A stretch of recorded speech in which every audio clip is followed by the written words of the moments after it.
Bonjour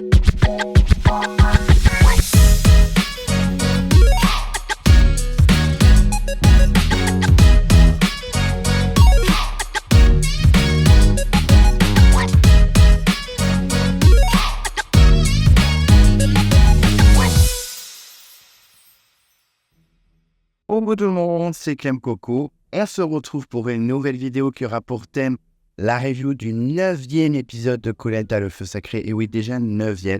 On avance dans la saison. Il ne sont plus que 11 après cet épisode. Donc ça va vite s'enchaîner. Je pense qu'il y aura 17 épisodes comme l'année dernière.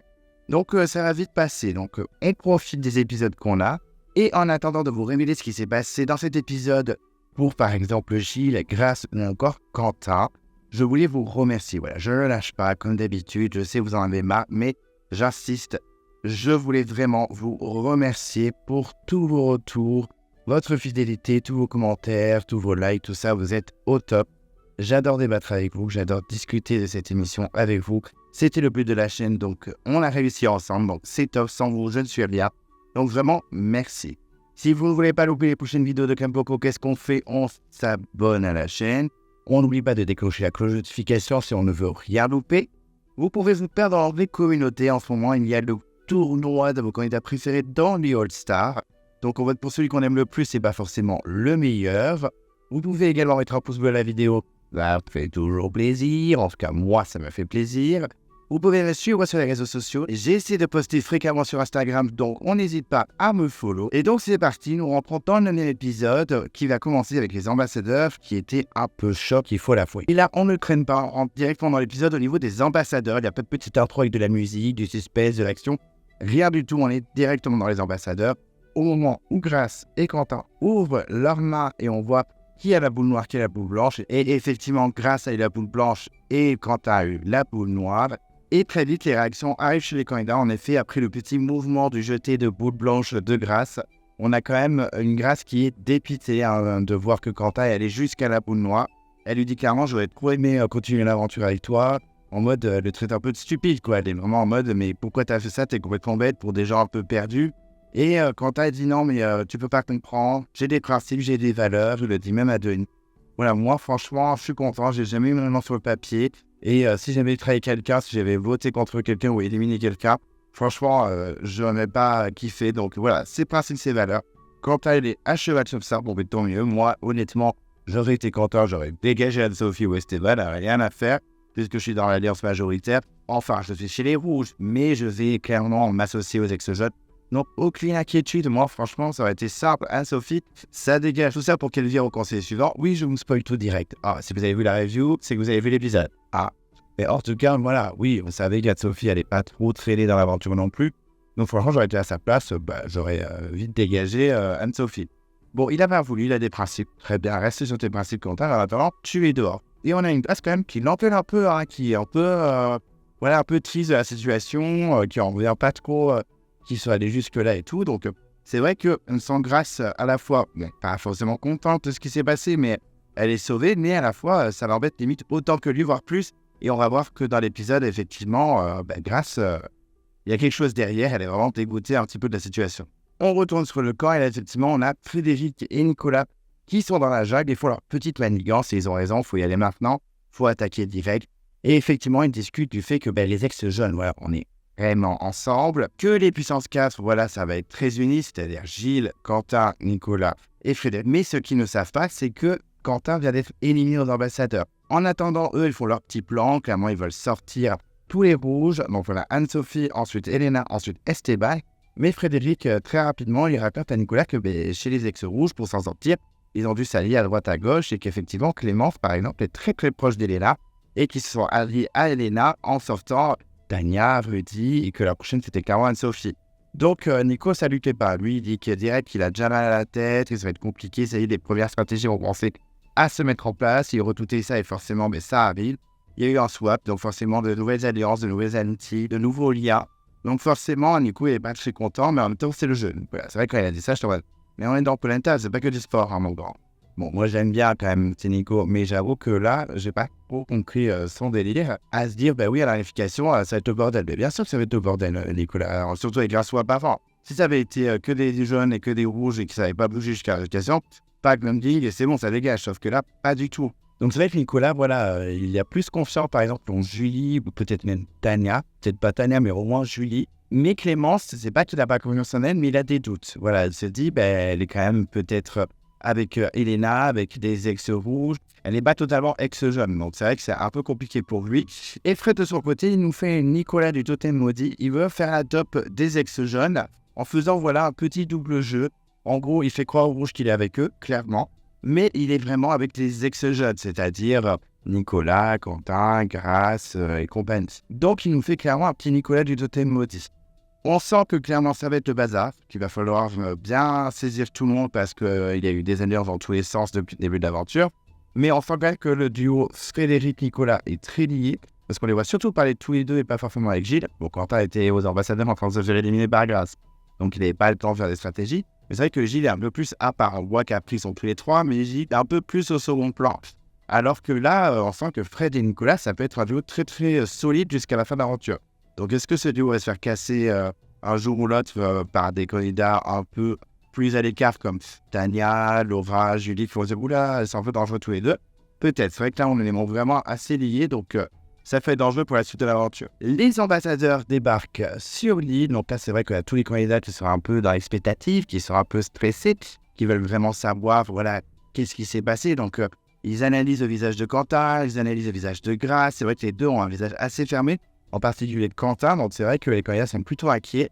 Ils accueillent quand même correctement les ambassadeurs. Ils sont quand même contents de retrouver Grace et Quentin. Et très vite, Grace propose de s'installer pour qu'ils expliquent tout ce qui s'est passé aux ambassadeurs, avec un petit suspense, hein, bien sûr. Et donc, Grace commence et raconte rapidement qu'ils ont été butés, que très rapidement, ils sont... que effectivement personne ne voulait éliminer un de son équipe, que voilà, ils se sont vraiment battus pour leur couleur, et que rapidement, ils se sont dit, bon, ça va finir par là, il n'y a pas d'autre solution. Et Grace, elle les cache, et là, c'est vrai que ça va être encore un grand moment de Grace, que j'ai trouvé assez dur quand même, on ne sait pas pourquoi elle s'acharne un peu sur les gens. Et c'est vrai qu'elle dit clairement, bon, je vais être cash, je vous dis direct, moi, je ne vais pas mentir. Moi, je voulais clairement sortir Anne-Sophie ou Esteban.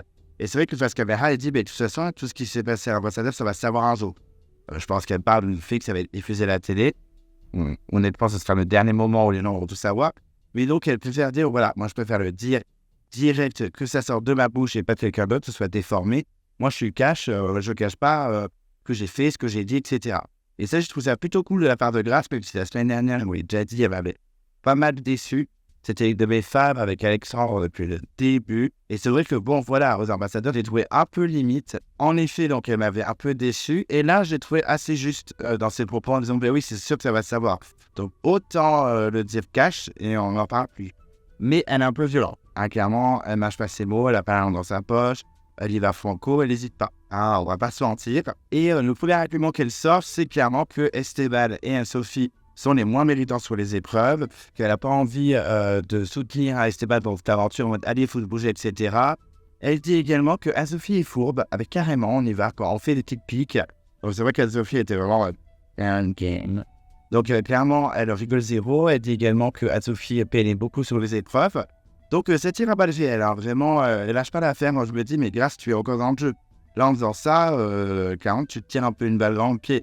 On comprendra par la suite que finalement, elle s'en fout total des stratégies, hein, clairement. Elle n'a pas une grande vision du jeu puisqu'elle va dire « And I say again » dans à peu près 10 minutes. Donc bon, elle s'en fout, mais c'est vrai que sur le post, je me suis dit « Mais calm down, girl, enfin... » Et bon, enfin, pas obligé de tirer à balles réelles sur tout le monde. À peine un peu aux ambassadeurs, tu sais même pas toi qui sort. Et c'est vrai que voilà, elle attaque pas mal à Sophie. Quentin essaye même de la défendre en disant « Oh, calme-moi, calmons-nous quand même. » Même Anne-Sophie essaie de dire « Mais moi, sur les épreuves, je me défonce à fond, etc. » Elle dit « Je dis pas que tu te défonces pas. Je te dis clairement que tu es pas au niveau par rapport aux autres. » C'est pas exactement les vrais termes qu'elle dit, à peu près, je ne sais pas tout. Mais en gros, c'est ça, quoi. Anne-Sophie, elle va vraiment faire comprendre qu'elle se donne à fond. Et pour Grace, c'est pas suffisant. Et pour elle, c'est clairement la plus faible. Donc c'est vrai que là, il y a un petit clash, un mini pugilat. Et Anne-Sophie, face caméra, dit je trouve ça culotté quand même, c'est un peu limite. Je trouve ça même méchant. C'est vrai qu'Anne-Sophie, voilà, ça lui plaît pas, mais là, je peux la comprendre. Je suis le premier à l'attaquer. Mais là, vraiment, je me dis, ouais, franchement, c'est pas cool. Grace d'arriver, tu connais même pas la meuf, t'as jamais été en équipe de toute ta life. Et là, tu la défonces en 3 secondes devant tout le monde. Je suis bon. Moi, j'aurais fait la place d'Anne-Sophie, j'aurais fait, gueule, tu te calmes, en fait. Et grâce à la elle continue un petit peu son déballage et elle dit clairement, voilà, Moi, je peux balancer des trucs sur les épreuves quand Anne-Sophie nous faisait des petits clins d'œil au loin, en mode perfide, en mode une vérification, on va s'allier ensemble. Anne-Sophie ne contredit pas, donc est-ce que Anne-Sophie a fait des petits clins d'œil en mode allez, les jeunes, une fois qu'il a une notification, vous me prenez avec vous et carrément on va graver ensemble. Un peu choqué par contre, elle n'a pas du tout apprécié aussi l'attitude d'Anne-Sophie envers Esteban lors d'une épreuve où elle a défoncé, ça l'avait déjà dit pendant les ambassadeurs, elle le redit devant tout le monde. C'est vrai qu'en plus elle rajoute qu'Esteban est clairement sur les épreuves. On sent vraiment que là, grâce, elle se lâche, elle dit tout ce qu'elle pense, elle clash tout le monde. Rapidement, elle annonce qu'ils sont allés à la poule. Donc là, c'est vrai que les candidats sont pas forcément hyper choqués, mais voilà, l'annonce est faite, ils savent que c'est un des deux, tous les autres sont sauvés. Ils sont contents, mais on sent que l'attention est pas de palme quand même. Et rapidement, Quentin reprend un peu le discours de Grace et il annonce clairement que c'est lui qui a eu la boule noire. Et là, on a vraiment plusieurs candidats complètement décomposés. On a Elena qui est décomposée. On a Clémence qui est vraiment fait déçue. On sent vraiment que la tristesse s'empare de son visage. Et on a carrément Fred qui pète un câble, qui jette une gourde, je crois, par terre en mode de le péter un câble. Donc là, clairement, je n'arrive pas à les mettre sur le camp à ce moment-là. On sent que la tristesse et la colère s'emparent de l'ambiance générale. Quentin fait son petit discours, il dit que voilà, bon, mais c'est comme ça, il s'y était préparé. On sent que voilà, il est triste, il est déçu, mais il n'est pas sur le sol non plus. Il ne fait pas de grosses scènes, il n'est pas en mode drama, etc. Donc je trouve plutôt humble. Ça m'a fait plaisir. Moi qui n'apprécie pas forcément Quentin, là, je me suis dit, bon, il est un minimum humble, il est un peu plus cool. Il aurait pu faire gros drama, même si c'est lui qui est là-bas, il n'a pas été éliminé par les ambassadeurs. Mais voilà, je l'ai trouvé plutôt humble, ouais, il a eu pas mal d'humilité, ça fait plaisir à voir. Et c'est vrai qu'il est applaudi par tout le monde. Bon voilà, même si c'est triste pour les gens, bon ben ils sont safe, ils continuent l'aventure. Moi j'avoue, je suis comme trop triste. Alors va, ton sac il est là, et je suis resté en la oublie pas, parce qu'il faut pas que tu reviennes. Il va revenir, clairement, on le savait un petit peu, on avait un petit peu compris avec les spoils de pré-générique, merci. Donc voilà, Quentin face caméra parle de ses derniers instants, de ses derniers moments dans l'aventure, donc c'est un petit peu émouvant. Mais on sent qu'il se retient de pleurer, voilà, c'est un bonhomme, il n'y a pas de larmes. Mais il s'isole quand même, voilà, on le voit marcher au loin sur la plage, il est osant par Fred. Et c'est vrai que Frédéric, face caméra, se confie, dit j'ai une haine profonde, il est entre la tristesse et la colère, il a envie de tout casser. Je comprends, on perd un fort allié, alors déjà c'est triste parce que bon, on est des êtres humains, c'est un jeu de social, donc forcément, on est triste quand il y a un candidat qu'on aime bien qui quitte l'aventure. Forcément, c'est un peu triste, mais en plus, stratégiquement, ça sent pas très bon pour lui, ainsi que pour Nicolas ou Gilles, etc. Enfin, toute la stratégie des ex-jeunes. Donc, c'est vrai que voilà, on sent qu'il est entre tristesse de perdre son ami et aussi colère en mode, mais c'est une blague. Quentin, il est éliminé alors que certains sont encore là en mode. Bon, niveau stratégie, ça s'annonce pas très bien pour Fred et ses copains. Et c'est vrai que là, tout le monde est un peu autour de Quentin. Il y a Frédéric qui dit « Mais pourquoi tu as fait ça? Tu aurais dû virer Anne-Sophie, on s'en bat les couilles Anne-Sophie. » Sur le coup, j'étais en mode « Ah oui, donc le respect est décédé par Anne-Sophie. » Et on a une Clémence qui est en larmes. Vraiment, elle est au bout de sa vie. C'est très dur pour elle de perdre Quentin. Elle s'était vachement liée avec lui, outre les stratégies. Elle l'aimait beaucoup et tout. Et c'est vrai que bon, ils sont tous en run, mais on aurait dû dégager Anne-Sophie, je te l'avais dit. Si tu dois aller à la poule, sacrifie Anne-Sophie. Et c'est vrai que là, il y a tous les rouges qui se réunissent. On a Esteban, on a également Elena, et puis on a Anne-Sophie en mode bon, enfin. Alors qu'ils viennent de dire qu'on s'en battait les couilles d'elle. Elle est en mode ça va? Non, mais t'inquiète, on t'en veut pas, parce qu'en plus, il s'excuse, Quentin. Il s'excuse, désolé, je vous mets dans la merde, parce que oui, stratégiquement, si c'est vraiment jaune peut être rouge, là, ça fait 6 jaunes contre 5 rouges. Et toi, non, t'inquiète, on s'en fout, voilà, tu pars, il faut penser à toi et tout. Alors qu'ils viennent de dire, non, c'est pas les couilles d'Anne-Sophie, ils auraient été les premiers à l'éliminer. Enfin bref, j'ai trouvé ça très ironique. Clémence, de son côté, dit quand même, bon, ben, merci quand même, parce que grâce à toi, on est encore là, on est encore dans l'aventure, etc. Donc tout le monde le remercie. Et c'est vrai qu'on a une petite union des rouges, même si, bon, Esteban et Anne-Sophie sont... On s'en fout. Mais en tout cas, voilà, c'est vrai que c'est un petit peu mignon, mais Quentin, lui, il a envie de rester seul, il a besoin de souffler. Ce que je comprends complètement parce que quand je suis grave vénère comme lui, que j'ai une déception aussi forte, alors je ne sais pas si j'ai déjà eu une déception aussi forte que Quentin qui se fait gérer aux ambassadeurs, mais c'est vrai que j'aime bien être seul, j'ai pas envie de discuter 20 ans, que tout le monde soit agglutiné sur moi. Donc je comprends. Vraiment Quentin, je t'ai un peu compris dans cette première partie d'épisode, même si le fait que grâce à Rosanne et qu'il l'a en place, etc., c'est un peu un scandale, mais on en parlera tout à l'heure. Quentin se confie à nouveau et dit clairement qu'il a brisé son rêve pour une parole, voilà, mais qu'il n'a pas de regret, que vraiment, son but, lui, c'était de rendre fiers ses proches. Bon, ça, j'aime pas trop. Un peu flemme de tout ça. Moi, pour le moment, on fait pas Koh-Lanta pour ses proches, on fait Koh-Lanta pour soi. Mais bon, il voulait rendre fiers ses proches. sa compagne, sa fille, ses parents, etc. Et il pense qu'il a réussi, que clairement ses proches seront fiers de lui. Après oui, c'est vrai, il a un parcours plutôt respectable. Le seul truc qui va vraiment énerver le plus, c'est qu'il trash talk tout le monde, par exemple Tania ou même Esteban et Anne-Sophie, alors que sur les épreuves, c'est pas non plus un king. Et puis oui, dès le début, être dans une stratégie, c'est facile de tacler des gens comme Tania qui sont au bottom et qui font tout pour s'en sortir. Donc voilà, je trouve que quand même, malgré le fait, il a un parcours respectable, donc je comprendrais que ses proches soient fiers de lui. Mais pour moi, vraiment, pour que je le respecte en tant qu'aventurier et surtout joueur, il aurait dû dégager Anne-Sophie. Il perdait rien en faisant ça.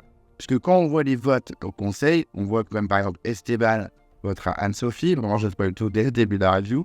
Mais honnêtement, wake up quoi. Il fallait la dégager. Je pense que personne t'en aurait voulu à part elle. Au pire qu'elle s'en a à faire, elle va même pas au jury final. Bon, après, heureusement que ça s'est passé comme ça. Parce que si Grace avait abandonné et que Anne-Sophie revenait, ça aurait été peut-être un peu tendu pour lui, clairement. Mais moi, à sa place, j'aurais clairement dégagé Anne-Sophie. Quand je vois une Grace qui a des mots comme ça, qui était telle... une hyène enragée, moi, je dis ok, Anne-Sophie, et on fait une alliance avec ce jeune, et on dégage Esteban, Elena et compagnie. Mais bon, il a pas fait ça, mais tant pis pour lui, la haute noire, bonjour. Tania, de son côté, elle est rassurée, elle fait un gros câlin à Grace en disant putain, tu m'as fait trop peur, j'ai trop cru que t'allais partir quand j'ai vu ton visage et tout, j'ai vu que c'est toi qui avais la peau noire. Petite parenthèse, au moment où elles se font un câlin, Grace, elle tape les fesses de Tania, chose. Oh! Eh bien, écoutez, l'aventure Koh-Lanta, ça rapproche. En tout cas, ça fait bizarre. Je me suis dit, ah oui, c'est vrai qu'ils sont tactiles dans Koh-Lanta. Ça m'a fait un peu rire. Désolé. Et rapidement, face caméra, Tania tacle Quentin. Elle n'hésite pas. En même temps, je la comprends. C'est vrai que Quentin, c'est pas mal acharné contre elle. Donc, voilà, c'est retour à l'an meilleur, clairement. Et puis, voilà, elle était trop sûre de lui. Eh bien, il s'est pris un mur. Et voilà, tant pis pour lui. J'ai pas trop compris son jeu, mais tant pis pour lui. Okay. Mais il la comprend un peu, hein. C'est bon, ça va, elle a un peu de trop forcé avec elle. Ensuite, on a une petite réunion des garçons. Quentin, Frédéric et Gilles discutent. Et c'est vrai que bon là, ils sont dépités du fait que Quentin a eu la peau noire. Frédéric se confie, il dit clairement qu'il est très déçu, que c'est son petit frère d'aventure, qu'il est au bout de sa life, que les puissances 4 passent à puissance 3, ça va faire un petit peu rigoler un peu perfide, mais ça m'a fait rigoler quand même. Quentin essaie de les rebooster en disant voilà, mais il faut quand même vous avancer, vous êtes encore dans le jeu, il faut penser à tous les souvenirs qu'on a eu ensemble. C'est vrai que là, on voit des images où ils font le feu, etc. Donc, petit moment nostalgique, il les repousse, c'est mignon parce que c'est quand même Quentin qui sort et il repousse ses petits camarades. Gilles, lui, il est très déçu. Dans tous les cas, que ce soit grâce au Quentin, elle était assez détruite. Donc, il est un peu deg, voilà, il voulait continuer avec les deux. Il aurait préféré que ce soit quelqu'un comme Anne-Sophie qui se fasse sacrifier. Mais il dit que voilà, c'est un nouvel ère, c'est Koh-Lanta partie 2, mais alors c'est l'individuel, donc faut avancer. Il dit que c'est dur, mais faut avancer. Les candidats installent la bannière blanche, tous ensemble. Il y a Clémence qui dit clairement que c'est le début de la réunification, ça y est, ça annonce la réunification. On avait le candidat qui fait la petite musique, tout. J'ai trouvé ça trop rigolo, je te dis oui, c'est la petite musique que j'aime bien depuis le début, donc j'étais plutôt content d'entendre ça. Et donc c'est le moment du départ de Quentin, donc on a Denis Brognard qui débarque, et c'est vrai que tout le monde est réuni, et c'est le moment de confession de Quentin qui dit que voilà, il regrette rien, que bien sûr son but c'était d'aller au poteau et de remporter la saison, mais que les ambassadeurs c'était un objectif de son aventure, ça lui tenait vraiment à cœur et qu'il n'oubliera jamais les ambassadeurs. Tu m'étonnes, en fait tu t'es fait éliminer sur ça, donc tu m'étonnes que tu n'oublieras jamais les ambassadeurs.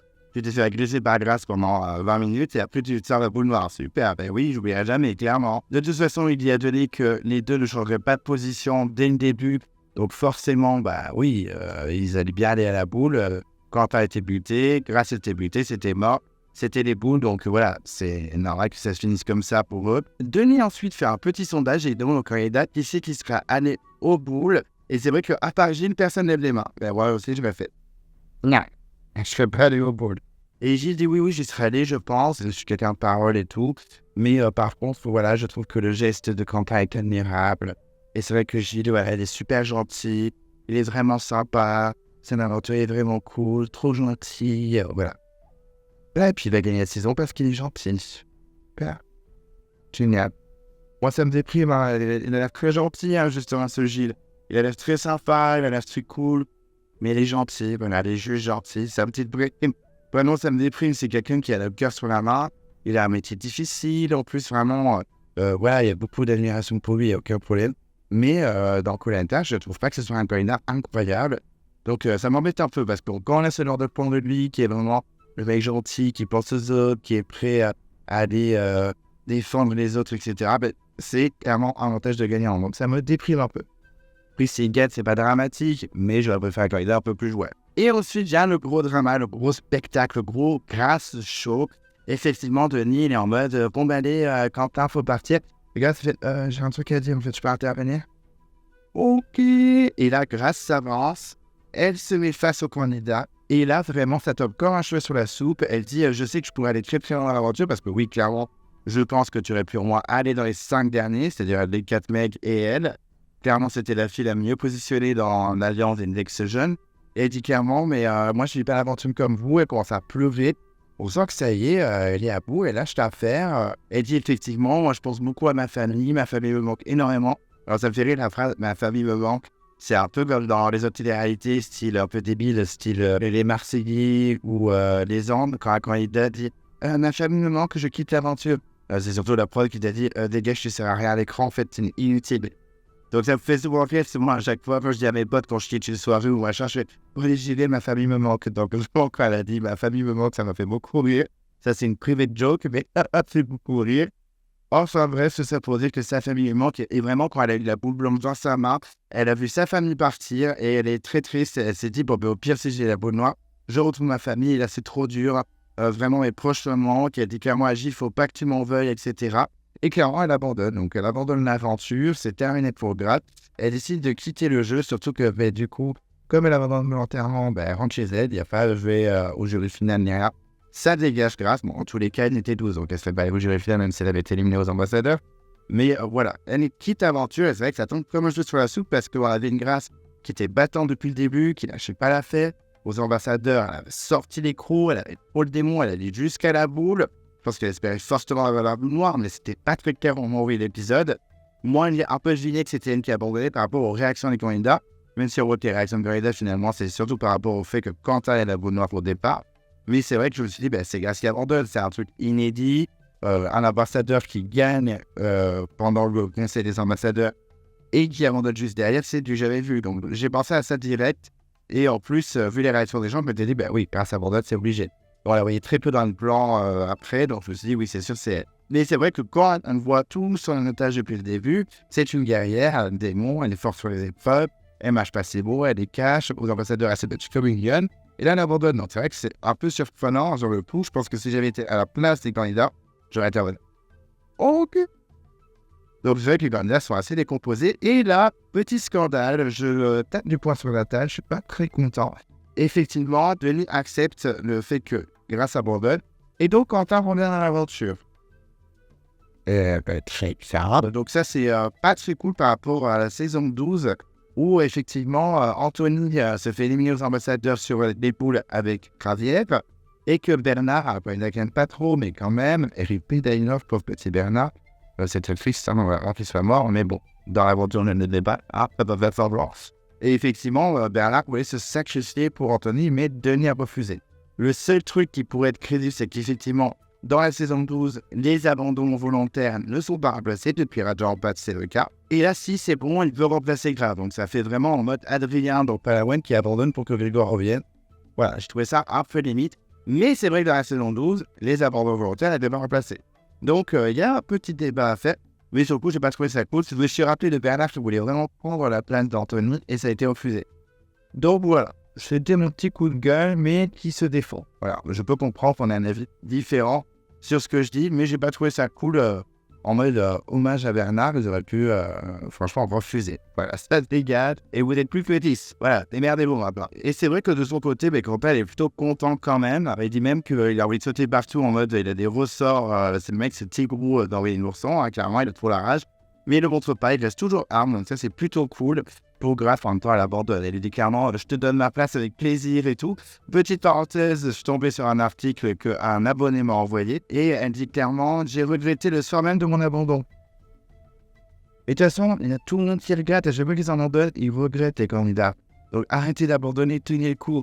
Je ne dis pas que c'est simple. Est-ce que je me suis inscrit à Koh Lanta? Est-ce que je tiendrai à Koh Lanta? Non. Mais si vous vous inscrivez, que vous êtes sur l'île, il faut tenir le coup. Franchement, voilà, c'est que mon avis. C'est dommage qu'elle a abandonné, surtout que c'est une grosse candidate. Surtout que abandon volontaire, je pense qu'elle ne reviendra jamais dans Koh Lanta. On va pas se mentir.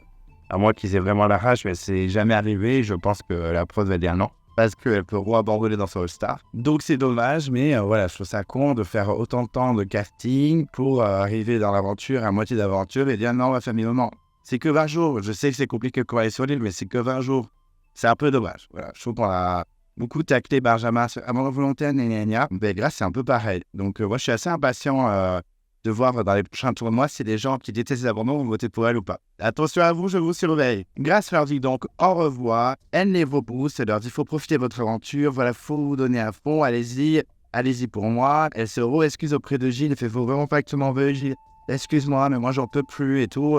C'est que Gilles est au bout de sa vie, il est pas en larmes, mais c'est pas loin. Elle dit la phrase qui m'a fait un peu rigoler, elle dit clairement vous êtes tous dans mon cœur.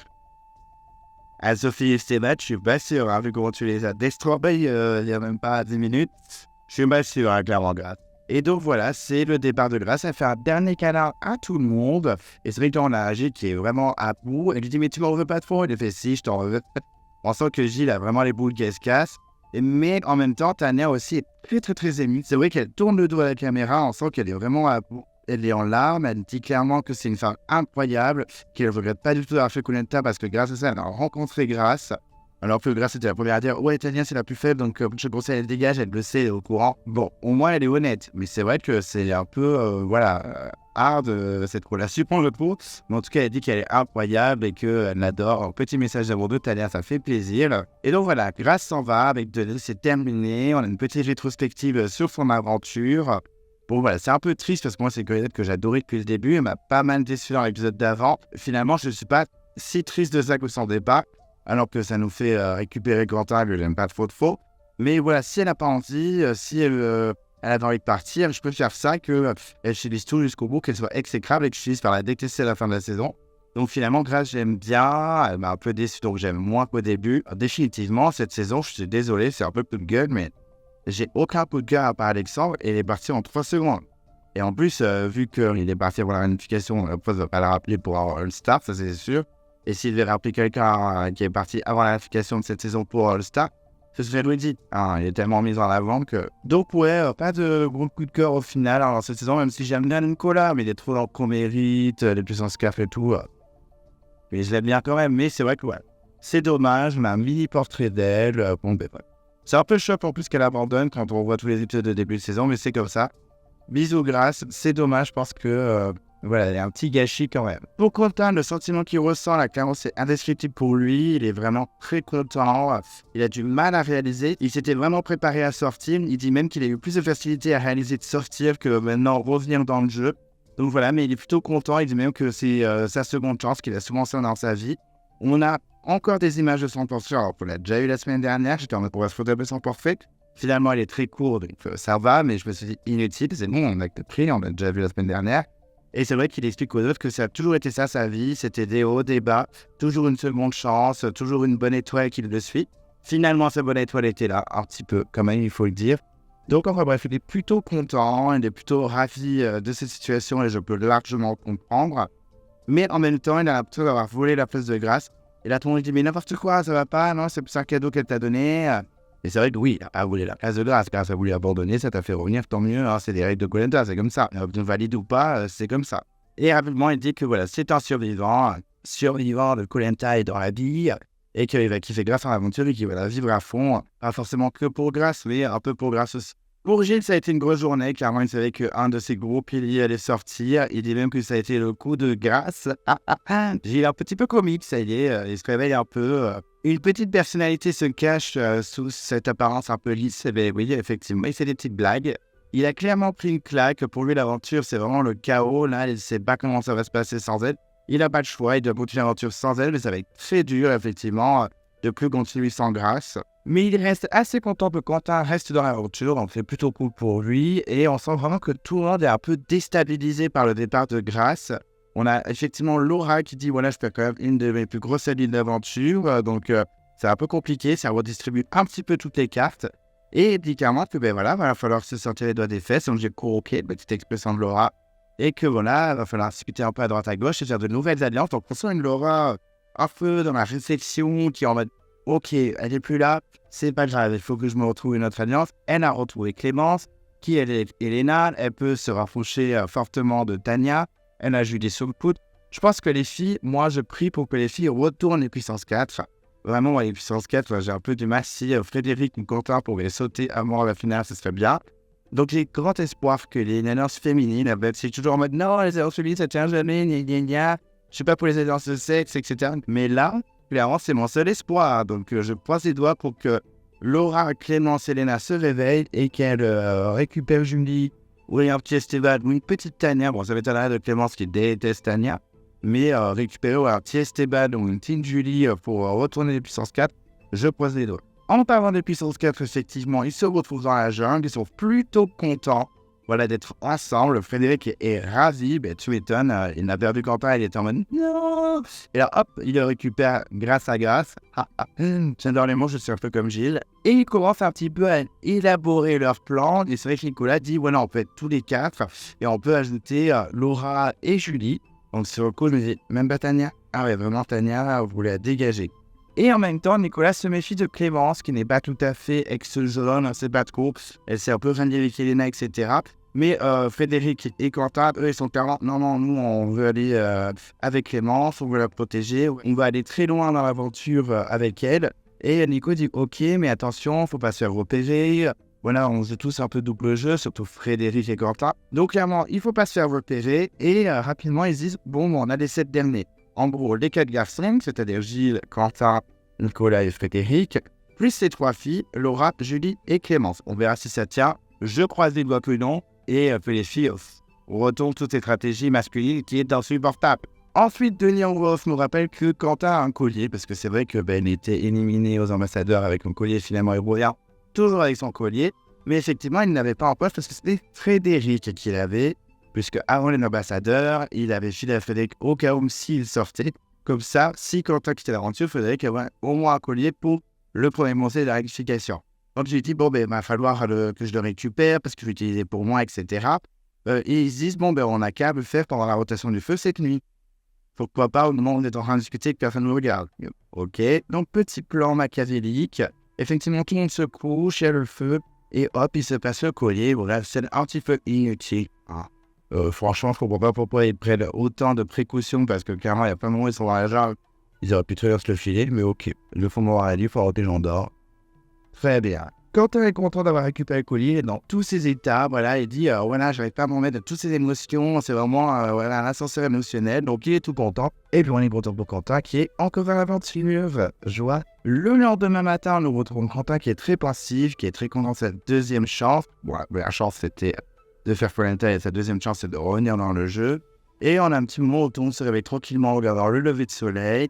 Et Tania discute avec Nicolas et elle dit clairement qu'elle avait grave faim, qu'elle a eu faim parce que c'est vrai qu'ils vont être préfaits pendant tout l'épisode. Et c'est surtout qu'elle lui dit, on est un peu dans la merde, il n'y a pas d'autre mot, puisque c'est 6 rouges contre 5 jaunes. Et c'est vrai que Tania est encore dans cette couleur existante alors qu'il y a des sous-couleurs par rapport aux premières équipes. Et elle dit, mais on peut peut-être allier Fred avec nous, t'es quand même plutôt proche de lui, etc. Et il dit, non, on peut pas faire confiance à Fred. Donc Nicolas toujours dans son jeu de stratégie en mode non, on est vraiment comme Tania le dit, jeune contre rouge, faut faire attention. Avec Nicolas écarte le danger comme ça en faisant croire que oui, Tania, je suis bien avec toi, je suis pas du tout en train de faire une stratégie avec Quentin et Frédéric, pas du tout. Merci. Et face caméra, Nicolas explique que il analyse tout, il jauge tout, il fait attention à tout. De toute façon, il le dit clairement, il a confiance en 3 personnes, c'est-à-dire Gilles, Quentin et Frédéric. Il dit clairement que c'est les 4 fantastiques, les 4 mousquetaires. Il dit même qu'ils changent de nom tous les jours. C'est vrai que là, on a puissance 4, les 4 mousquetaires, les 4 fantastiques. On va voir quoi bientôt les 4 saisons ou alors les Capitals. Ça va pas s'en sortir, plus de survent. Julie, de son côté, commence à exister enfin dans la saison et être un peu stratégique. Effectivement, elle va voir les ex-rouges, et en particulier Anne-Sophie. Et elle lui annonce clairement que elle est au bottom de la stratégie des rouges. Que s'il y avait eu conseil, ça aurait été la prochaine. Et là, on a une Sophie qui est en mode « What ?» Je tombe de 8 étages, alors là, je n'en reviens pas. Mais c'est une blague, Anne-Sophie, mais tu vis la même aventure qu'on regarde. Je comprends pas. Tu tombes de 8 étages, mais tu t'es fait laminer par les 2 garçons, tu t'es isolé, tu faisais la gueule à tout le monde. Et tu croyais pour conseil, on allait éliminer Elena ou Esteban. Non mais wake up, stop. Donc elle est colère. Elle découvre Anne-Sophie, elle n'a pas du tout aimé les informations qu'elle a entendues. Et elle dit clairement à Julie, ben moi je vais aller avec vous, il n'y a pas de souci, je vote n'importe qui, je suis prête à tout. De toute façon, moi je suis la dernière roue du carrosse, j'en ai rien à faire, je suis un électron libre. Moi, je vote n'importe qui. Oh. Et Julie la prépare même en disant, il faut que tu t'attendes à voter n'importe qui même. Et Esteban fait, oui, pas de souci, je suis prête à tout, etc. Ok, là, Sophie en roue libre, hein, clairement on l'a perdu, elle est prête à tout pour gratter des jours, hein, clairement, j'avais pas compris notre stratégie là. Et c'est vrai que là, la stratégie de Julie, c'est de rallier Anne-Sophie à sa team pour avoir la majorité. Parce qu'effectivement, Anne-Sophie est au bottom de sa stratégie, donc elle est un peu perdue, donc ils peuvent la rallier. Sauf que Julie, elle sait pas que les garçons sont en mode, on fait des sous-alliances en sous, des sous-stratégies. Clairement, Julie, elle est en mode, comme Tania, on est 5 jeunes contre 6 rounds, genre on va prendre Anne-Sophie pour faire 6 contre 5. Non. Julie, les garçons sont en train de retourner le game, il va falloir vous réveiller les filles. Et là, de son côté, Anne-Sophie, elle est pas contente, et au lieu de la jouer fine et discrète, et pas en parler aux filles, et plus faire des stratégies en mode couteau dans le dos, non, elle va voir dans la jungle les filles, c'est-à-dire Elena et Clémence, et la balance, voilà ce qu'on lui a dit, en disant, je suis auteur, vous voulez me sortir, etc., vous voulez me dégager, gna. Et là, les filles tombent un peu dénues du fait que Anne-Sophie ait cette information, puisque Clémence dit à Anne-Sophie, mais non, il n'était pas prévu de te virer, pas du tout. Sauf que face caméra dit, mais clairement, oui, c'était elle qui allait dégager. Voilà, c'est vrai qu'apparemment, elle s'est dû tacler sur Twitter pour avoir dit ça et avoir menti à Anne-Sophie. Mais on est dans Koh-Lanta, tout le monde se ment. Faut arrêter les hypocrisies. Bien sûr qu'elle ne va pas lui dire à Anne-Sophie, oui, je comptais bien te dégager. Non, en fait, mais non, pas du tout. Qui c'est qui t'a dit ça? Surtout qu'Anne-Sophie ne veut pas balancer ses sources. Donc, ça l'agace un peu, Clémence, que ça a été répété. Donc, Clémence, fais attention à qui tu parles aussi. Et donc, Clémence essaye d'embobiner un petit peu Anne-Sophie en disant, non, notre but, là, vu pour la majorité, c'est de virer tous les anciens jeunes. Et puis après, on se débrouille entre nous. Mais en gros, elle lui dit, oui, on te comptait pas se sortir, mais pas se sortir tout de suite, MD. Mais clairement, une fois qu'ils sont plus que tous les 6, c'est la première à sauter, on va pas se mentir. Mais Anne-Sophie, voilà, un peu crédule, un peu naïve, elle lui dit, d'accord, je la crois. Voilà, etc. Et face caméra, elle dit, moi, je pense qu'elle dit la vérité. C'est vrai qu'elle voulait s'acharner sur Tania, te faire la croire. Elle, je peux me tromper, mais je la crois vraiment. Anne-Sophie, la stratégie, la wake-up, franchement, tu sais très bien que tu étais au bottom. Je ne comprends pas pourquoi c'est pas une évidence pour toi. Peut-être que tu vis pas la même aventure qu'on regarde, je ne sais pas. Là, j'ai pas compris qu'elle fasse confiance à Clémence, vraiment. Et en même temps, on a Clémence qui déteste Tania, depuis le début, elle a dégagé. Qui dit, on espère que Tania va pas gagner, hein, clairement, parce que franchement, tout est possible. Hein, il y a des épreuves qui sont accessibles à tout le monde, clairement, elle peut gagner. Ah non, j'espère qu'elle va bien perdre. Hein. Ok, mais stop avec Tania, laissez-la tranquille, s'il vous plaît. Tout le temps, elle s'acharne contre elle. J'avoue que Clémence, ça va mieux, mais le fait qu'elle s'acharne tout le temps sur Tania, ça m'énerve. Et là, vraiment, sur le camp, tout le monde est fatigué, tout le monde est à bout, tout le monde a faim, tout le monde est en manque d'énergie, tout le monde est faible. Et là, on a un Nico qui se sent pas bien et il finit carrément au sol. Ce qui m'a fait rire, c'est que tout le monde s'excite un peu autour de lui, sauf Fred, qui mange son truc à côté en regardant, rien à faire. Et même quand tout le monde vraiment lui parle, on a Elena qui lui soulève des gens pour que tout se passe bien pour lui. On a vraiment Esteban derrière qui ça a fait rire. Alors, ok, il faut pas qu'il soit 10 000 autour de lui, mais vraiment, les mecs sont à côté en train de bouffer, ils en ont rien à faire que l'autre se effondrer par terre. Donc, ça va faire un peu rire, j'avoue, comme Nicolas. Mais bon, il y a tous ses amis qui ont été autour de lui pour le sauver, donc tout va bien. Il dit quand même que voilà, il est en baisse d'énergie, qu'il est fatigué, qu'il ne raconte plus pourquoi il s'est évanoui en 3 secondes, qu'il a besoin d'énergie. Et c'est vrai que même Elena confirme en disant, oui, il s'est évanoui quelques secondes. On sent que tout le monde est fatigué, tout le monde est épave, clairement tout le monde est au sol. Anne-Sophie également confirme qu'elle aussi, elle a failli s'évanouir, qu'elle voyait des étoiles, etc., qu'elle est très fatiguée, qu'elle a un manque d'énergie. On sent que Nicolas, ce petit évanouissement, ça l'a aidé parce qu'on sent qu'il est vraiment mieux. Là, ça y est, il a fait sa petite scène, son petit drama. Hein. C'est vrai qu'on n'avait plus Martin dans l'épisode, donc forcément, il fallait bien que quelqu'un le remplace. Je rigole, on sent que Nicolas est un peu plus robuste, même si j'adore Martin. D'ailleurs, c'est un petit coup de cœur. Il passe même devant Grace, je pense, dans le classement. Mais en tout cas, voilà, Nicolas a vu, c'est le principal. Et il vaut mieux parce qu'effectivement, il y a la bouteille de convocation à l'épreuve d'immunité. Et la phrase, c'est « Tirez la couverture à vous pour couvrir vos arrières ». Bon, les candidats ne comprennent pas trop. Il y a même Elena qui dit « Oh, on sent que les cerveaux sont en train de fumer ». Ça m'a fait rire, j'avoue. C'est vrai que tout le monde pense que c'est une nouvelle épreuve. alors que, en fait, c'est le grappin. Mais c'est vrai que la fan est un peu tirée par les cheveux. Ça donne pas beaucoup d'indices. Tirer la couverture, on aurait pu penser au cordes qui tire les grappins. Mais un peu tiré par les cheveux, j'avoue que je n'avais pas compris. Donc, Quentin, de son côté, veut absolument gagner. Il veut le totem. Il veut montrer que, voilà, il renaît de ses cendres, que c'est un gros comeback dans l'aventure. Mais bon, que le meilleur gagne, clairement, il va tout donner. Clémence, elle veut le totem. Voilà, elle veut montrer qu'elle est là. Elle veut montrer qu'elle s'impose. Elle dit que c'est clairement une fierté, donc elle a la rage. Elena, elle dit qu'elle va se donner à 3000% parce que elle veut gagner l'épreuve, malgré le fait qu'elle ait le talisman, qu'elle soit protégée au conseil sur dessus, parce qu'on a bien compris qu'elle allait l'utiliser pour elle. J'aurais fait pareil, donc on ne fait pas la critiquer. Mais en tout cas, malgré tout, elle va se donner à 3000%, et ça, je n'en doute pas. Même si, on ne va pas se cacher, sa prestation à l'épreuve n'était pas incroyable. Mais bon, après, c'est de l'adresse, c'est pas de la force. Les candidats arrivent à l'épreuve, ils sont accueillis par Denis, et rapidement, on devine que c'est les grappins. Et de son côté, on sent une Clémence qui est plutôt à l'aise. Julie, elle dit que c'est le moment de gagner des points. Cette épreuve est abordable pour tout le monde, donc elle va se donner à 200%. Lui, Esteban, il veut donner du fil à retordre à ses camarades, donc pourquoi pas. Peut-être que Esteban va nous surprendre sur cette épreuve. En plus, il adore cette épreuve, donc tant mieux pour lui. Moi, je ne sais pas aussi, mais bon, c'est pas non plus une de mes épreuves phares. Et Nicolas, de son côté, il est très content de faire une épreuve individuelle, c'est ce qu'il attendait, donc il est au tac. Denis explique un petit peu l'épreuve, donc effectivement, les candidats vont devoir courir dans l'eau pour récupérer une corde, afin de l'attacher à leur grappin, et ensuite, avec leur petit grappin et leur corde, ils doivent lancer pour récupérer 3 palets, et le premier qui attrape les 3 palets a remporté l'immunité. Donc, pourquoi pas, c'est l'épreuve qu'on connaît, hein. Il y a souvent des éliminations, ça ne sera pas le cas dans cette saison. Il y aura juste un vote en plus pour celui qui arrivera dernier. Donc ça, les candidats, je pense qu'ils s'y attendaient pas, ils sont un peu déçus, clairement, après le départ de Grasse. Et là, effectivement, moi, je trouve ça un peu con, l'étape où ils doivent courir dans l'eau récupérer la corde, puisque, effectivement, ça se joue pas là, en fait, l'épreuve. Et on verra bien dans l'épreuve que tous les candidats courent, ils arrivent presque tous en même temps au moment de jeter la corde. Donc c'est un peu con. Pas fan, c'est depuis quelques années que ça existe. Ça, avant, ils avaient directement la corde et le grappin. Voilà, je trouve ça un peu inutile ce passage personnellement. Les candidats se positionnent et l'épreuve commence. Et c'est parti, les candidats commencent à courir dans tous les sens vers l'eau pour récupérer leur corde. Et effectivement, comme je le disais, il n'y a même pas 2 secondes, les candidats arrivent au niveau du lancer de la corde et le grappin. Ils arrivent tous pratiquement en même temps, hein, ça se joue vraiment à quelques secondes. Ils accrochent leur petit grappin et ça y est, ils se mettent tous à lancer. Donc pour moi, cette étape est vraiment inutile, je souligne. Je ne lâche pas l'affaire. On a même un Denis qui précise « tout le monde est arrivé ». Bon, mais ça veut dire que tout le monde est arrivé en même temps, hein, Denis. Hein, clairement, tout le monde est au même bord en même temps. Donc, étape ridicule. On apprend qu'effectivement, les palets sont à 7 mètres pour les hommes et 6 mètres 50 pour les femmes, si je ne me trompe pas. Donc, effectivement, c'est moins là pour les femmes. Pourquoi ?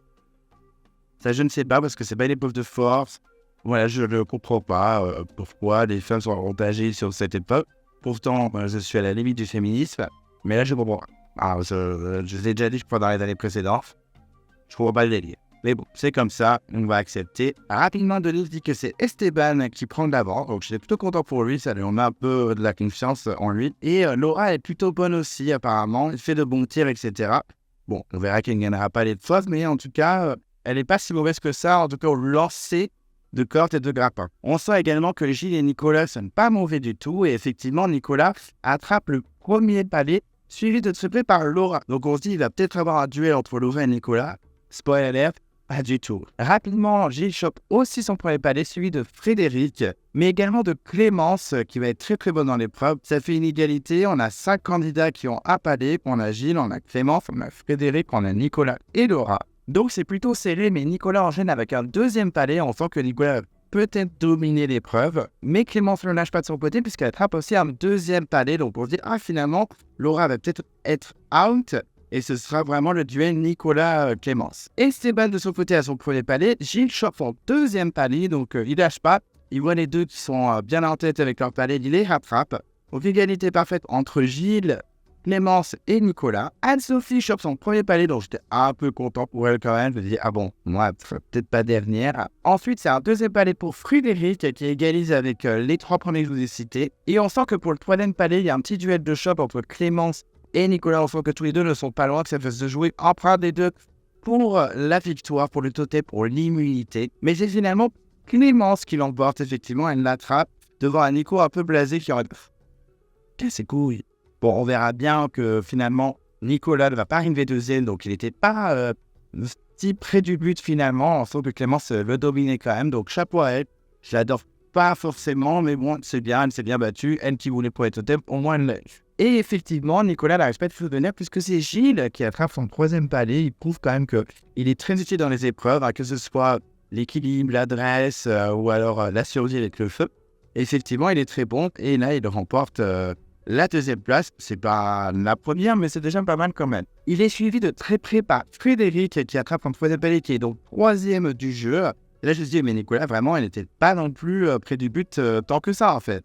Et pas un gros duel de Clémence-Nicolas. Clairement, Clémence était beaucoup plus fort. Ensuite, Esteban attrape son deuxième palais. Donc, je suis plutôt content pour lui quand même parce que j'avais peur qu'il galère un peu. Surtout quand il a dit, ouais, je vais donner du fil à retordre. Je me dis, oula, c'est mon sort mental. Il va être une catastrophe, il va avoir un vote en plus.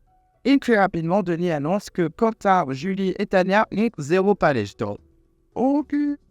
Alors, les filles, ça m'étonne moyen, même si je trouve que Tania et Julie sont un peu sous-côté niveau épreuve. Tania a prouvé plusieurs fois qu'elle était plutôt efficace et Julie, sur les paresseux, a excellé. Mais Quentin, j'étais vraiment choqué. Et finalement, Quentin, mais c'est pas, il est vraiment incroyable. Hein. Il engueule tout le monde en équipe, Anne-Sophie, Esteban et tout. Mais à quel moment il a percé de ouf dans les épreuves? Mais dites-le moi dans les commentaires parce que je n'ai aucun souvenir. Nicolas finit quand même par être quatrième et a attrapé son troisième palais. Laura attrape enfin son deuxième palais, donc j'étais un peu déçu par sa performance parce qu'au début des points, j'avais l'impression qu'elle allait tout fracasser. Et finalement, non. Bon, je suis rassuré parce que j'ai vu qu'elle avait récupéré son bob. Il est tombé dans l'eau, mais elle a pu le récupérer tout vert. Ensuite, Quentin a enfin son premier palais en sent que Sally en est poil de la bête, alors que Julie et Dania sont en panique, elles ont toujours 0 palais. Et Quentin, effectivement, à la rage, il a mis du temps à trouver la tactique, mais là, il enchaîne et il chope son deuxième palais. Esteban, de son côté, j'étais plutôt content, chope son troisième palais et finit 5e, ce qui est plutôt bien, c'est dans la moyenne. Donc, félicitations Esteban. Gros remontada pour Quentin qui arrive 6e et chope son troisième palais, donc bon. Pas forcément très content pour lui, mais effectivement, il a bien rattrapé. S'il avait fait ça dès le début, il aurait peut-être gagné l'épreuve. Anne-Sophie, de son côté, choque son deuxième palais. Il faut y croire, Anne-Sophie, même si bon, moi, je n'avais rien à faire que tu aies autant de plus contre toi, parce que je savais que tu étais très en danger. Donc, avec ou sans vote, je pense que tu sortais quand même. Mais bon, si elle se bat, elle lâche pas l'affaire. Pour une upset étalée par graphe, je trouve qu'elle lâche pas l'affaire. Laura, elle, arrive en 7e position, puisqu'elle chauffe enfin son troisième palais. Et effectivement, ils ne sont plus que 4. 4 filles pour se battre pour ne pas avoir de vote en plus. On a Julie, on a Tania, on a Anne-Sophie et on a Elena. Alors là, Elena, j'étais choqué. Même si c'est de l'adresse et pas de la force, j'étais un peu choqué qu'elle soit si faible, entre guillemets, qu'elle soit en tout cas dans les dernières. Je pense qu'elle se fait un peu peur, hein, clairement. Mais elle ne lâche pas et elle enchaîne. Effectivement, elle chope son deuxième palais, puis son troisième, et elle arrive 8e dans le classement général. C'est pas fifou, mais c'est déjà pas mal. Au moins, elle n'a pas de vote contre. De toute façon, elle avait le talisman, mais bon. Voilà, ça a été un peu chiant qu'elle fasse une contre-performance catastrophique et elle aurait eu les bouts, je pense. Et là, les 3 dernières filles sont un petit peu dans la mouise, puisqu'effectivement, déjà stratégiquement, les 3 ne sont pas en superbe position, que ce soit Tania, que ce soit Anne-Sophie ou que ce soit Julie. Et comme par hasard, c'est les 3 dernières à l'épreuve. Donc, chaud. Anne-Sophie en a 2, donc ça devrait être cher pour elle. Mais Julie et Tania en ont 0, donc un peu tendu. Et finalement, Tania en chope enfin un. Ça y est, c'est la première des 2 à l'avoir. Donc là, Julie, je me dis, mais par exemple, si tu veux te safe un minimum, il va falloir te bouger les fesses parce que là, ça va être compliqué pour toi. Surtout que ça y est, ça se joue plus qu'entre Tania et Julie puisque Anne-Sophie chope le dernier palais pour elle. Elle est 9e du classement. Donc là, la dernière place, c'est chaud. Tania a un petit peu d'avance parce qu'elle a un palais. Mais on sait jamais, tout peut arriver. Et en effet, Julie chope son premier palais, mais malheureusement pour elle, Tania chope son deuxième palais. Donc Tania enchaîne. On sent que Julie est un petit peu en panique quand même, hein, il faut l'avouer, elle a un point de détresse. Effectivement, elle donne tout. Franchement, elle lâche pas et tout. Mais c'est trop tard puisque Tania a chopé son troisième palais. Elle se qualifie en 10e position et donc elle n'aura pas de vote contre elle. Mais par contre, pour Julie et sa jolie casquette rose à paillettes, c'est terminé. Elle aura un vote en plus au prochain conseil. Elle se fait un petit câlin avec Tania. Tania lui dit je suis désolée et tout. Elle fait non, mais t'inquiète, c'est jeu. Voilà, j'ai jamais trouvé la tactique. On sent quand même qu'elle a un petit peu les boules, la Julie. On sent que ça la vexe un peu, mais je comprends. Hein, même moi qui ne suis pas du tout sportif, si l'année dernière l'épreuve, je crois. Très bien. Alors qu'il y a Anne-Sophie quand même. Je rigole. Denis félicite Clémence pour sa prestation. Effectivement, elle a remporté le jeu et donc le totem. Elle dit rapidement qu'elle est très heureuse et que effectivement cette nouvelle sensation de choper un totem individuel, elle ne connaît pas. Donc elle est contente, elle espère s'y habituer. Donc elle est plutôt heureuse de ce qui se passe. Nicolas de son côté est clairement dégoûté. Il dit que voilà, il était bien parti au début, qu'il n'a pas forcément perdu son sang-froid, mais il a perdu surtout son énergie, hein, comme d'habitude apparemment. Il est très performant au début, puis après il give up un peu pendant l'épreuve. Bon, j'espère que ça va pas se répéter pour lui, hein. Moi qu'il aime bien. C'est pas un coup de cœur, mais je l'aime bien quand même. Donc voilà, j'aurais bien aimé qu'il soit un peu plus performant et qu'il remporte l'immunité. J'aurais été là. Julie, de son côté, est très déçue. Voilà, elle a dit qu'elle est clairement en difficulté avec ce vote en plus, que c'est la première fois qu'elle arrive dernière à une épreuve ou à un truc sportif. Donc vraiment, elles sont honteuses. Elle a limite envie de pleurer, vraiment. Elle est en détresse. Elle a honte, clairement, elle a honte. Bon, j'étais un peu triste pour elle, surtout qu'elle rajoute quand même, bon, ça me peut saouler, mais elle rajoute, oui, surtout en tant que sportif de haut niveau. Oui, bon, ça va le répéter 10 fois dans l'épisode. À chaque fois, je vois, ok. Enfin, même en tant que personne lambda, arriver derrière, ça fait pas plaisir. En tout cas, elles sont très honteuses, mais elle doit quand même marquer son petit nom sur le bulletin pour le prochain conseil. Donc, elle le fait Julie, Julie. Après, j'ai dit, mais non, moi personnellement, je la sentais pas forcément en danger, j'étais pas très inquiet pour elle. Clémence récupère le totem et trace au camp. Et effectivement, arrivé au camp, qu'est-ce qu'on a? Ma petite musique préférée, tout. Donc j'étais ravi, j'étais content, j'adore cette petite musique, ça m'a à peine des vieilles saisons et ça me rend nostalgique. Oui, Clem Coco est des fois nostalgique. Et effectivement, sur le camp, on a une Clémence qui est très contente. Voilà, c'est la première victoire, son premier totem, elle espère enchaîner les victoires. Voilà, elle est sauve, elle est sereine, mais par contre, elle compte pas lâcher niveau stratégie. Voilà, elle va observer, elle va être un peu partout. Elle veut vraiment avoir l'ascendant sur les jaunes. Donc, on espère. C'est vrai que là, on a clairement tous les rouges qui veulent faire rouge contre jaune. Et les stratégies en dessous des garçons où c'est un peu les ex-jeunes qui se réunissent. Donc, là, ça commence un petit peu à s'entremêler. Et on va voir dans les votes où on sait qu'effectivement, les rouges qui sont en majorité numérique, finalement, vont un peu exploser en plein vol, puisque les choix des premières alliances et des nouvelles alliances aussi vont se lier et vont contrebalancer dans les votes. Elena, de son côté, est très contente, parce qu'effectivement, elle est immunisée grâce au talisman, mais sa copine Clémence est aussi immunisée par le totem, donc ensemble, les deux filles sont plutôt contents. Est-ce qu'on va les retrouver toutes les deux sur le poteau et en finale face au jury final? Qui sait? J'ai fait un pari avec un abonné, on verra.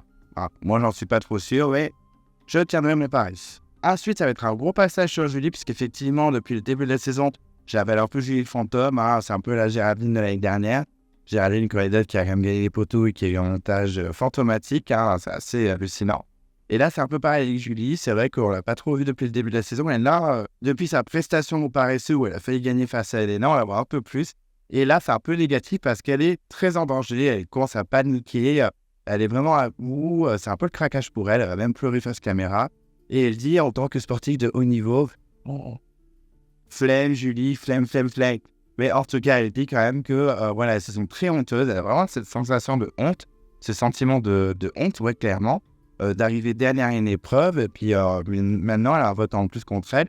Elle se sent en danger. Enfin, c'est un peu la panique totale pour Julie. Et là, on va avoir le petit portrait de Julie. Et effectivement, je pensais qu'on allait avoir que du sport, du foot, gna. Moi, je vais être super stratégique, ce qu'elle disait dans son portrait qu'on avait vu avant la finale de la saison, où finalement, on se rend compte qu'elle n'est pas si stratégique que ça, un petit peu, mais pas fou non plus.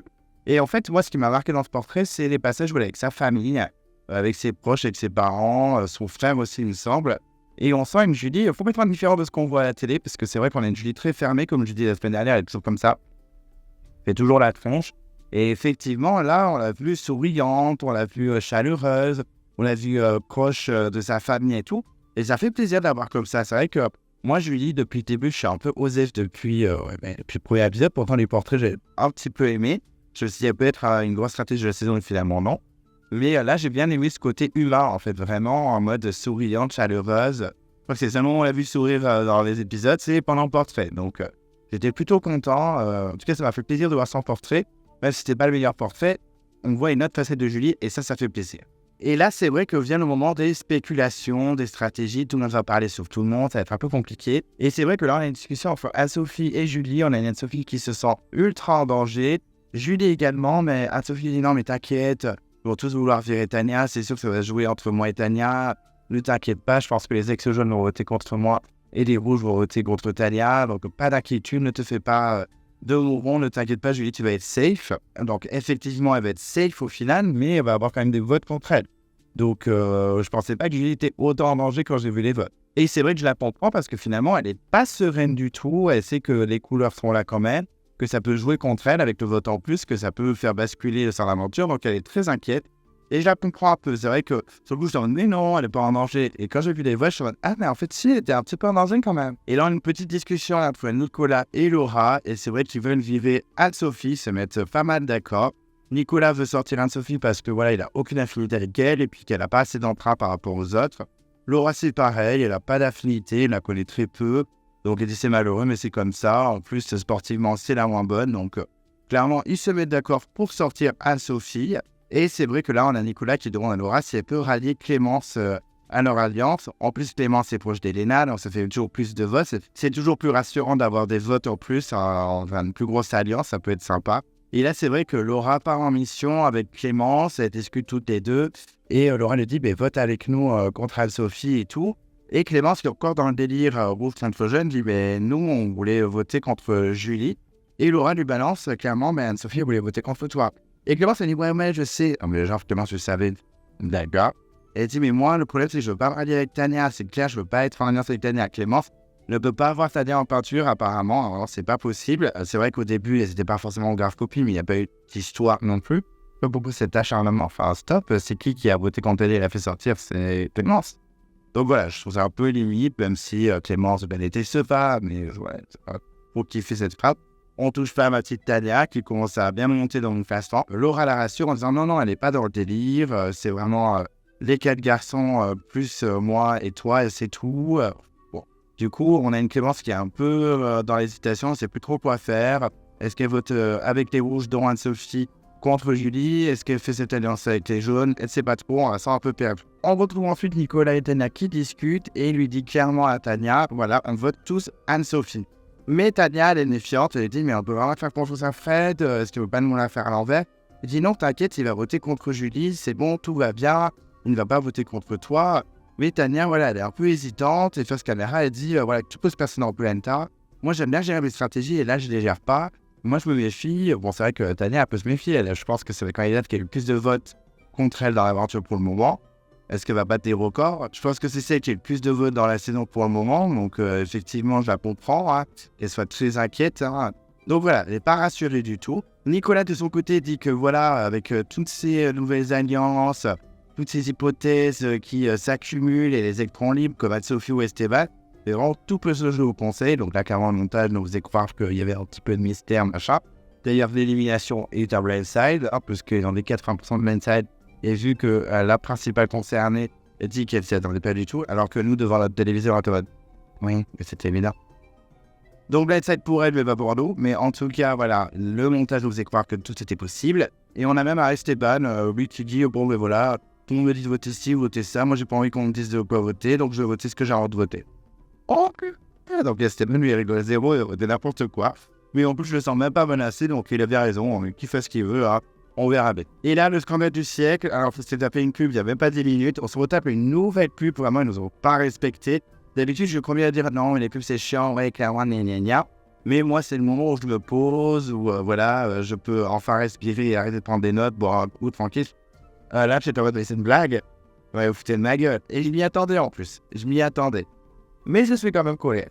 Et donc, nous retrouvons les candidats au conseil et effectivement, donner les accueils, tout ça. Et très rapidement, avant de poser des questions, il dit, je sens que vous êtes affaibli, que vous êtes au bout de votre vie. Donc, petit cadeau, 3 kilos de riz. Mais c'est une blague. Mais ils peuvent pas chercher à manger. Chercher, je sais pas, des cannes à sucre, du manioc, faire des fruits, j'en sais rien. Enfin, j'étais un peu choqué. En fait, je me dis, mais surtout, ne faites pas d'efforts parce qu'au bout d'un moment, la production va vous donner du riz. Ou alors, si vous avez du riz en début d'aventure, vous l'avez gagné une épreuve, mangez tout le riz parce qu'ils vont vous le donner au bout d'un moment. Ils vont vous donner d'autres riz, en fait. Donc, un peu déçu, je vous avoue, même si, eux, ils ont l'air très heureux, mais un peu déçu quand même. Je me dis, en fait, la survie, c'est pas la peine de chercher à manger parce que la preuve va craquer, va vous donner du riz pour pas vous creviez sur le sable. Super. Il y en a, Tony, c'est vrai, qui voit Gilles, qui n'ose même pas regarder les. Et effectivement, il me dit, non, j'ose pas parce que vraiment, le riz, c'est la vie. Le matin, ça fait trop plaisir d'en manger. Et puis, tous les jours, on se rend pas compte dans la vie quotidienne. On a à manger à foison et puis on en profite même pas. Le gentil Gilles, qui se rend compte que la vie, c'est beau, etc. Mais vraiment, je suis dur avec lui, mais je l'aime. Enfin, c'est pas que je l'aime bien, c'est pas vrai, je m'en fous. Il est gentil, vraiment, il a l'air super sympa. Je pense que si j'avais fait l'aventure avec lui, je l'aurais adoré. Mais vraiment, à l'écran, il est trop gentil, quoi. Et c'est beau la vie. Et voilà, nous, on mange pas avec plaisir au quotidien. Enfin, moi, c'est trop bon. Moi, vraiment, c'est trop pour moi. Ouais, c'est petit moment mignon de Gilles, mais le gentil Gilles, encore le gentil Gilles. C'est vraiment pas de sa faute, en vrai. C'est pour ça que je le précise, parce que je m'acharne sur Gilles et tout le monde l'adore, peut-être à juste titre, j'en sais rien. Et moi, trop lisse, trop gentil, quoi. Je le compare un peu à Hugo, et c'est vrai qu'il y en a qui ne comprennent pas pourquoi, mais je trouve que c'est des gentils candidats. Ils sont gentils. Ils sont super sympas. Je pense que vivre une aventure avec eux, ça doit être super. Mais à la télé, il n'y a pas de show, quoi. Et on n'est pas obligé de faire du show tout le temps comme Rudy, par exemple. Mais un peu de choses relevées, quoi. Alors, ok, il a fait une petite blague, c'est le coup de grâce. Mais je trouve ça un peu léger. Et c'est trop facile, le gentil Gilles, avec un montage parfait de gagnant, ça me dérange un peu. Voilà. Mais Gilles, ne t'en fais pas si tu tombes sur cette vidéo. Tu es quand même très gentil, mais tu es trop gentil, peut-être. Peut-être trop gentil pour moi. De son côté, Tania évoque le fait qu'elle a un petit peu un avantage par rapport à certains, parce qu'effectivement, elle a bien connu les gens de toutes les équipes. Elle connaît presque tout le monde, en fait. Elle dit même que, mais du coup, je connais les vrais visages de certains. Petite punchline, petite pique comme ça, posée. Je l'adore. Et elle dit, ben voilà, maintenant, je me suis fait trahir, je me suis fait éliminer. Bon, maintenant, je suis vachement plus méfiant. Tu m'étonnes. Moi, j'aurais pas fait me prendre dans tous les sens. Et je pense que c'est peut-être pour ça qu'elle a pris ses grâces, parce que grâce, on était honnête, en mode, ouais, dès qu'on sera plus contre jeune, c'est la première à dégager. Ok, pas surprise du coup, pas de blindside. Par contre, pour Anne-Sophie, c'est un peu plus compliqué, puisqu'effectivement, elle, dans les swaps, elle reste dans la même équipe. Donc, il n'y en a pas qu'elle ne connaît pas. Donc, elle dit, avec le peu de temps qu'on a eu pour se familiariser, se connaître, etc., les liens, ils ne se sont pas trop formés. On a eu même pas 24 heures. Donc, non, c'est un peu compliqué pour elle. Je la comprends. Julie, de son côté, elle s'est mi-fille, mi-raisin, parce que c'est vrai qu'elle est très contente d'avoir fait de nouvelles connaissances grâce au swap, et qu'elle a de nouvelles amitiés, de nouveaux liens assez forts, etc. Mais qu'en même temps, il y a de nouvelles têtes aussi, des gens qu'elle ne connaît pas, comme Frédéric, Quentin, etc. Donc, elle est très méfiante. Elle dit que c'est hyper complexe quand même, parce qu'effectivement, il n'y a pas eu trop de temps de se connaître. Donc, difficile de faire des liens et potentiellement des alliances. Red souligne tout ça en disant qu'effectivement, avec le swap, il y a des gens qui ont peut-être changé d'alliance, qui ont peut-être changé un petit peu leur façon de faire, etc. Puis il y a des nouvelles têtes, il faut apprendre à connaître les gens, que du coup, il y a des discussions à droite à gauche, un peu plus complexes. Donc voilà, on fait des fils. C'est vrai que la paranoïa s'installe sur le camp. Donc c'est vrai que voilà, chacun a ses positions, mais Fred confiant qu'effectivement, voilà, tout le monde se méfie les uns des autres, clairement. Denis fait un nouveau sondage pendant le conseil et effectivement, il demande pour qui les couleurs sont importantes au niveau des alliances et des stratégies. Et il y a la moitié des candidats qui lèvent la main, donc plutôt honnête, dont Elena, Nicolas et Laura. Donc pas très surprenant au niveau des gens qui se désignent.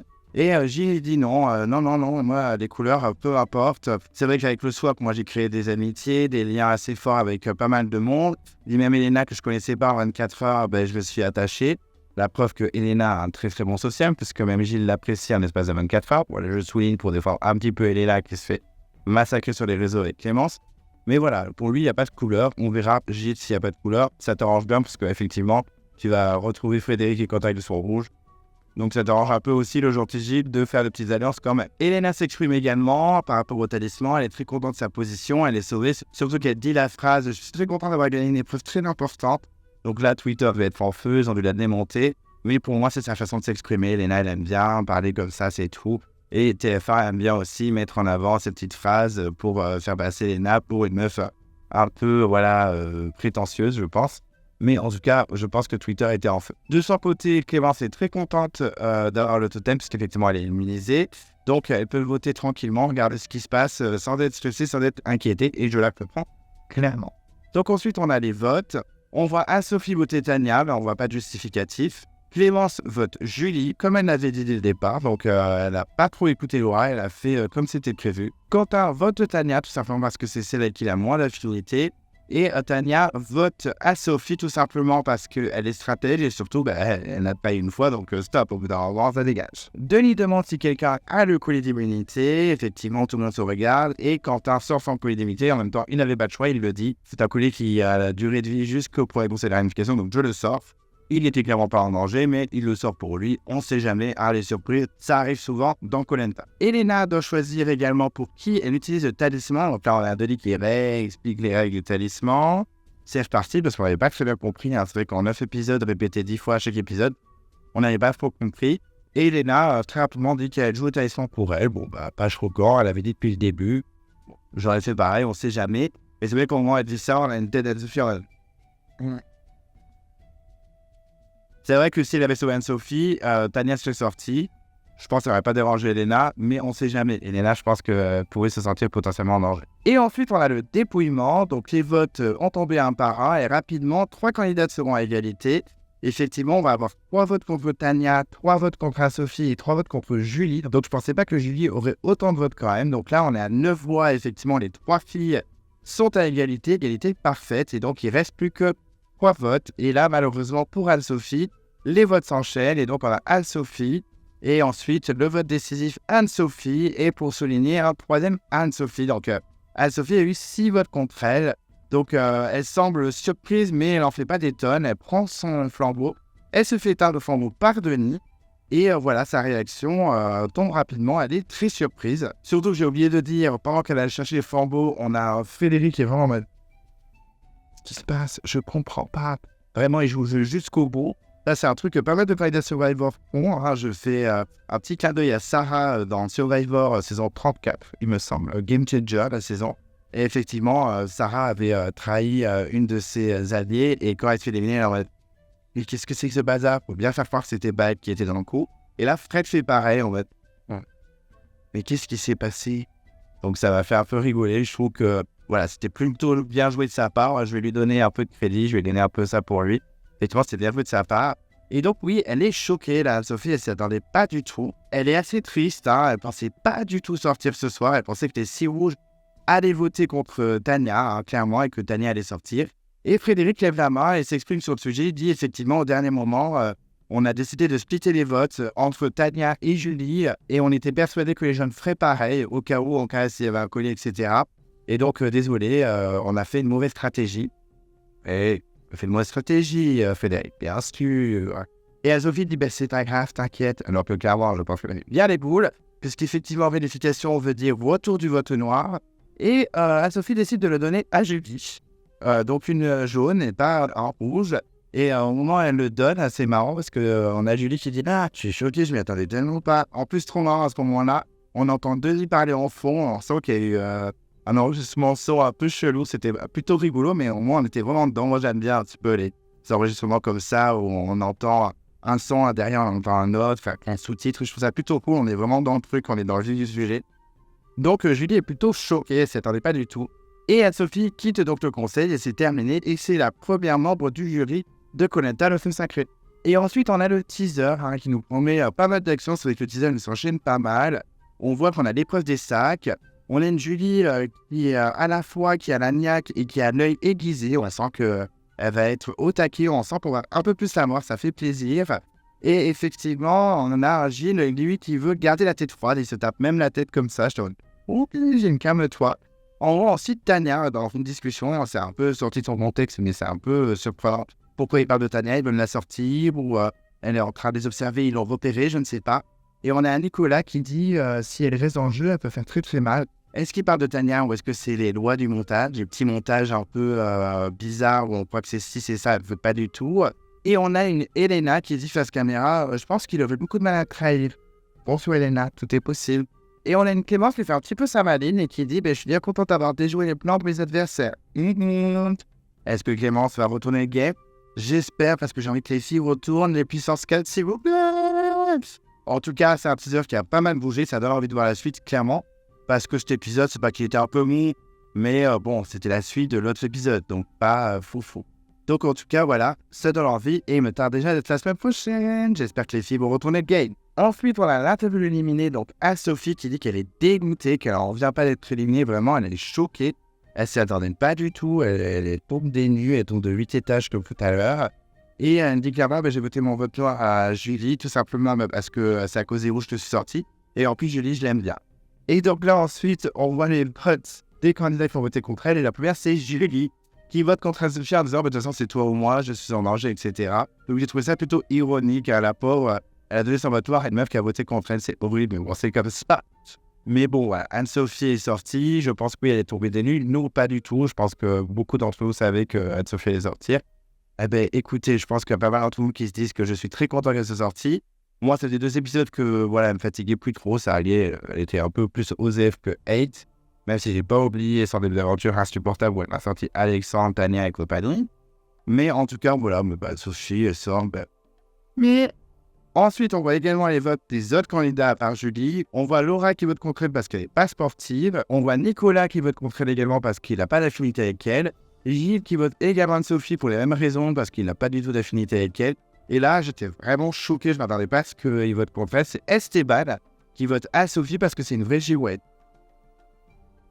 Choqué. Alors là, par contre, je ne reviens pas qu'Esteban ait aussi voté à Sophie. Ok, ils n'étaient pas meilleurs potes, mais quand même, c'est vraiment surpris. Vraiment choqué du vote d'Esteban. Mais il rajoute également qu'il avait voté contre elle pour venger Rudy, puisque Anne-Sophie a voté contre Rudy et il l'a trahi. Donc bon, petite vengeance, ça fait toujours plaisir, même si je m'y attendais quand même. Ensuite, le bilan de l'épisode, écoutez, j'ai trouvé l'épisode plutôt moyen, pas mauvais, mais pas fou non plus. C'était la suite de l'épisode d'avant. Bon, voilà. J'aurais bien aimé avoir tout dans un épisode. Je pense qu'on aurait tous aimé ça. Ouais, il y a eu quelques surprises. Bon, moi, je m'attendais à ce que Grace abandonne, mais il y a eu quand même coup d'éclat. Elle a tiré à balles réelles, elle a mitraillé tout le monde avant de partir. Il y a eu un petit peu d'émotion. Quentin m'a moins énervé. Donc, écoutez, je pense que le début d'épisode était plutôt efficace. L'épreuve, je l'aime bien, donc ça va. Il y a eu quelques surprises. Je m'attendais à une meilleure performance d'Elena, par exemple, ou de Laura également. Et en même temps, Clémence a été assez efficace sur l'épreuve. Je ne m'y attendais pas du tout. Esteban n'a pas été trop mauvais non plus. Donc, il y a eu quelques surprises. Juste, j'aime pas du tout la première étape avec la course d'aller chercher dans l'eau. Ça ridicule, ça ne sert à rien. Mais l'épreuve est plutôt sympathique. Voilà, c'est pas non plus la meilleure des épreuves, mais c'est sympa. Il y a eu quelques tractations. On sent qu'il y a des mélanges de couleurs, donc ça fait plaisir. Est-ce que les filles vont retourner le game? Je l'espère. J'espère qu'elles vont se bouger les fesses, s'enlever les doigts des fesses, comme dirait Laura. Parce que honnêtement, ça me pèlerait un peu que les 4 garçons, plus Laura et Julie, on va dire, fassent bulldozer sur les autres et qu'il n'y ait pas de gros retournements en situation. J'aimerais que par exemple Tania s'en sorte. J'aimerais que Laura, Clémence et Elena, ce petit trio, même si c'est pas forcément les préférés, surtout par exemple Clémence, retourne un peu le game, ça ferait un peu plaisir. Je pointe des doigts, et si par exemple Quentin ou Frédéric pouvaient sortir, ça m'arrangerait. Je sais que Gilles ne va pas sortir parce qu'il y a de grosses chances que ce soit le gagnant de l'aventure, on verra bien, mais il y a de grosses chances quand même. Mais en tout cas, voilà, c'est un épisode, un peu d'introduction, peut-être des surprises pour la suite. On croise les doigts. C'était pas désagréable à regarder, c'est passé plutôt vite. Ce qui était très énervant, c'est le nombre de pubs. D'habitude, je n'en parle pas trop, mais là, c'était vraiment abusé, surtout les 2 dernières qui étaient vraiment collées à même pas 10 minutes. Donc voilà, bon épisode, ça se regarde bien, toujours bien filmé, bien monté, tout ça, ça y a rien à dire. En plus, les petites musiques que j'aime bien, tout, sont revenues. Donc j'étais plutôt content. Mais honnêtement, un épisode, voilà, dans la moyenne, pas mauvais, pas extraordinaire, mais qui se laisse bien regarder, on ne s'est pas ennuyé. Maintenant, au niveau du bilan des candidats, donc on commence par les garçons, c'est pas grave, mais c'est comme ça, en même temps, c'est 2 filles qui sont sorties, donc on va parler d'elles en dernier. On va commencer par donc, les garçons et par Quentin, qui a eu beaucoup de marre à cet épisode, surtout au début de l'épisode, la première grosse moitié, et effectivement, il est sorti du jeu, mais il est revenu grâce à Grace, MDF, toujours la plainte de Gilles. Et effectivement, écoutez, moi, j'ai pas trop apprécié qu'ils reviennent comme ça. C'est vrai que ça m'a fait penser à Bernard qui avait voulu revenir dans le jeu pour remplacer Anthony, et finalement, il n'a pas pu. Mais à l'époque, les abandons volontaires n'étaient pas remplacés, donc c'est discutable. Mais effectivement, ça m'a saoulé un peu qu'ils reviennent, même si Grace, le fait qu'elle abandonne, ça m'a pas plus dérangé que ça. Mais bon, Quentin était un peu plus touchant. Moi, dans le tacle et moi en train de râler, donc plutôt correct. C'est pas la folie, il est toujours au bottom de mon classement de mes candidats préférés. Mais honnêtement, franchement, ça allait. J'ai pas eu trop de haine contre lui. J'étais un peu surpris de sa contre-performance, par contre, sur les grappins. Ça, je m'y attendais pas du tout. Par contre, je pensais qu'il serait un peu plus incroyable et pas du tout. Donc, c'est beau de râler Quentin, mais il faut être efficace sur les épreuves. Quand tu vois que Esteban a été plus efficace que toi, je me remettrai un petit peu en question. Mais bon, c'est comme ça. Mais honnêtement, ça m'a mieux. Je sais pas si c'est le candidat qui teste le plus de cette saison ou des candidats qui restent. Mais voilà, pas fou non plus. C'était moins crash qu'avant, il m'a moins supporté. Et il a été un peu plus émouvant, on va dire. Donc, ça va, Quentin, ça fasse pour cet épisode. Ensuite, Nicolas, qui, malgré son côté stratège, était face partie des puissances 4. J'arrive pas à ne pas les. voilà, j'arrive pas à ne pas l'apprécier. Je le trouve plutôt touchant, il est quand même tout gentil, hyper prévenant. Un peu l'homme parfait, tu vois. Il est beau gosse, il est gentil, il est réfléchi, il parle bien. Enfin, moi, si j'étais un aventurier, j'aimerais bien être comme lui. Ce ne sera pas le cas. Je serais plus en mode PXI, stratégie et une grosse épave sur les épreuves. Mais en tout cas, voilà, je trouve qu'il a quand même tout pour lui. Donc, difficile de ne pas l'aimer. Je comprends ceux qui ne l'aiment pas parce que c'est Monsieur Parfait. Mais moi, je l'apprécie, je le trouve plutôt cool. Et si je faisais l'aventure, j'aurais bien aimé être à ses côtés. Ensuite, Frédéric, alors moi, je peux plus. Hein, depuis qu'il avait fait son coup de gueule avec Quentin, j'arrive pas à être appréciable. Et je trouve comme il est vachement dans les stratégies, les puissances 4, absolument à ne pas lâcher. Alors, j'aime bien d'habitude les stratèges, mais là, il m'agace. Je sais pas pourquoi j'y arrive pas. J'accroche pas, Frédéric. Alors, pourtant, au début, j'aimais beaucoup. Enfin, beaucoup. J'aimais bien, en tout cas, je trouvais feel good. Il est toujours feel good, mais quand ça va dans son sens. Et moi, ce qui m'agace, c'est que souvent, sur Twitter, ou les gens lambda qui arrivent à Koh-Lanta, ils disent « Ouais, il est super, pro mérite et tout. » Mais en fait, c'est un gros stratège, c'est un gros manipulateur, il ment dans tous les sens. Enfin, pas non plus l'homme parfait. Moi, ça me dérange pas qu'il ment dans tous les sens, mais il faut arrêter de le faire passer pour l'homme parfait, clairement. Donc, par contre, il a pas mal d'idées au niveau stratégie, il est très malin. Donc, il peut aller très loin, malheureusement pour moi. Après, c'est mérité, il n'est pas non plus nul. Sur les épreuves, il est très correct. En survie, il doit faire des choses, j'en sais rien, on voit pas tout. Mais en tout cas, il est bien présent sur le camp, on voit pas mal. Donc, je comprends qu'on l'aime. Moi, j'accroche pas. Depuis qu'il a mal parlé à Anne-Sophie et Esteban, et pourtant, c'est deux candidats au total. Voilà, j'accroche pas et j'arrive pas à me mettre. Alors que Quentin, ça allait mieux parce qu'il était plus dans l'émotion. Voilà, on verra bien par la suite. Mais pour l'instant, Frédéric, ça passe moyen, plus négatif que positif. Ensuite, Gilles, que j'ai pas mal taclé alors qu'il est gentil, mais c'est ça que je lui reproche, c'est qu'il est trop gentil. Tu es trop gentil, Gilles. Du coup, tu as l'avantage parfait du gagnant parfait. Tout le monde t'adore. Tous mes potes qui regardent Koh-Lanta comme ça me disent « Ah, t'es génial !» J'ai des collègues qui disent « Ah, mais moi, c'est vrai. Mais c'est un Hugo, quoi. Il est gentil, il est super, mais moi, je veux un peu plus de caractère, quoi. » Après, s'il gagne, je ne serai pas en dépression, mais je trouve ça dommage. Parce que j'ai l'impression qu'il suit clairement les stratégies. Il est bon en épreuve et en survie, il a l'idée. On se souvient de la casse-poule dans le sable pour les crabes. Mais bon, il a l'air d'avoir un bon social aussi. Mais je sais pas, voilà, j'accroche pas, mais je déteste pas du tout. Hein. S'il gagne, je devrais en remettre, hein, les pires gagnants que Gilles. Mais voilà, ça me déprimerait un peu. Je préfère des joueurs, je préférerais même que Frédéric gagne. Enfin, je l'aime beaucoup, moi. Mais moi, Frédéric, il est un peu plus joueur. Même si j'aimerais que Tania gagne, alors qu'elle n'est pas du tout joueuse, je trouve. Mais bon, c'est comme ça, à mon avis, des fois, il n'a pas de sens. Ensuite, Esteban, écoutez, pas grand-chose à dire. Il n'a pas été très utile dans l'épisode, il n'a pas beaucoup parlé. Il y a juste deux moments que j'ai retenus. C'est effectivement sa prestation sur les grappins. Je l'ai trouvé pas surprenant parce qu'il a fait que 5e, calmons-nous. Mais voilà, au moins, il n'a pas été décevant. Il n'était pas dans les derniers, il n'était pas en détresse, il n'était pas en échec. Donc, plutôt cool. Et le deuxième moment où ça m'a frappé, c'est quand il a voté Anne-Sophie. Il n'a pas hésité à voter Anne-Sophie. Ça m'a un peu choqué, j'avoue. Mais bon, voilà, Esteban, pour l'instant, très discret. Je pense qu'il peut se faufiler en s'alliant avec les filles, en espérant que les filles retournent le game. J'y crois à mort. Hein. Il peut avoir des surprises. On verra si Esteban arrive à avancer dans le jeu en faisant tic, tic, tic, tic, tic, tic, tic, tic. On verra. Ce sera la surprise de la saison. Mais pour l'instant, pas grand-chose à dire. Un peu osé, il faut l'avouer. Et ensuite, on passe aux filles. On va commencer par Elena. Elena qui a beaucoup été critiquée sur les réseaux, comme d'habitude, parce que dès qu'elle s'exprime, les gens la trouvent hautaine, alors que moi, je trouve pas trop. C'est un peu sa façon de s'exprimer. Hein. Je dis pas que c'est facile de tout s'excuser. C'est vrai que des fois, elle déface en mode ok, alors là, elle tend une perche pour se faire défoncer. Mais écoutez, je trouve que quand même, elle a un sacré force sociale. Tout le monde l'apprécie. Elle a réussi à s'allier avec pas mal d'ex-jeunes comme Frédéric. Enfin, on voit même Gilles qui dit qu'en 24 heures, il l'a trouvé super attachante. Il s'est grave rapproché. Donc pour moi, le social de Elena qui n'est pas montré à l'écran est très très fort. Donc vraiment chapeau à elle, vraiment je pense qu'elle a un très bon social. Sur les épreuves d'habitude elle est incroyable, là elle a été assez décevante, effectivement elle était dans les dernières, elle n'était pas ouf. Après c'est un peu d'adresse, peut-être qu'elle est plus forte dans les trucs de force ou les trucs de statique, je ne sais pas. Mais un peu décevant il faut l'avouer, même si ça reste une candidate que j'apprécie de plus en plus. C'est pas du tout un coup de cœur, hein. Je préfère Alexandre, je préfère même Grace qui m'a déçu quand même, mais voilà. Je préfère Martin, je préfère Tania, je préfère Laura.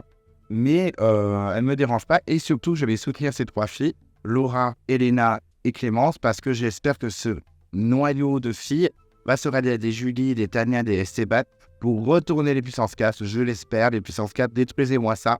Que ça éclate en plein vol, s'il vous plaît. Je compte sur elle, effectivement, mais je pense que c'est plus Laura qui va mener le truc. Mais en tout cas, voilà, je la soutiens quand même parce qu'elles sont plein la gueule, je trouve ça injuste. Et je trouve qu'elle a la force sociale, ce qui fait la force d'un candidate. Regardez Amel de la saison 2, elle a gagné grâce à ça. Donc Elena, tu peux grave win grâce à ton social, qui sait. Peut-être Elena gagnante, on ne sait pas.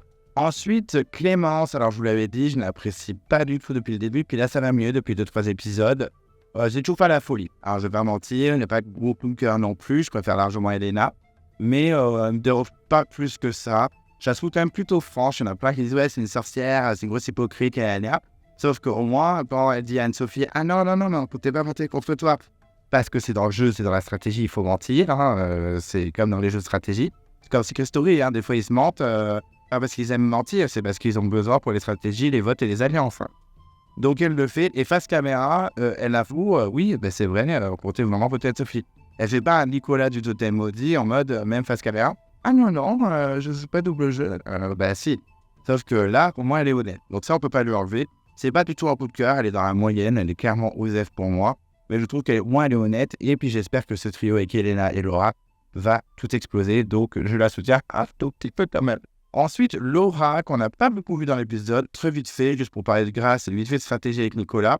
Sur l'épreuve, on a cru qu'elle allait tout fracasser, finalement, pas fait une prestation incroyable non plus. Elle était correcte, mais c'est vrai qu'au début, on pensait qu'il y avait un duel avec Nicolas, et finalement, pas du tout. Elle a retrouvé son bob, c'est une très bonne nouvelle pour elle. Mais je sens qu'en stratégie, elle est un peu maligne. Pour l'instant, elle suit les garçons parce qu'elle se sent en sécurité, mais quand elle va découvrir qu'elle est 5e roue du carrosse et qu'une fois les 4 garçons en finale, elle sera annexée aux portes de la finale. Clairement, je pense qu'elle va se réveiller et qu'elle va se dire wow.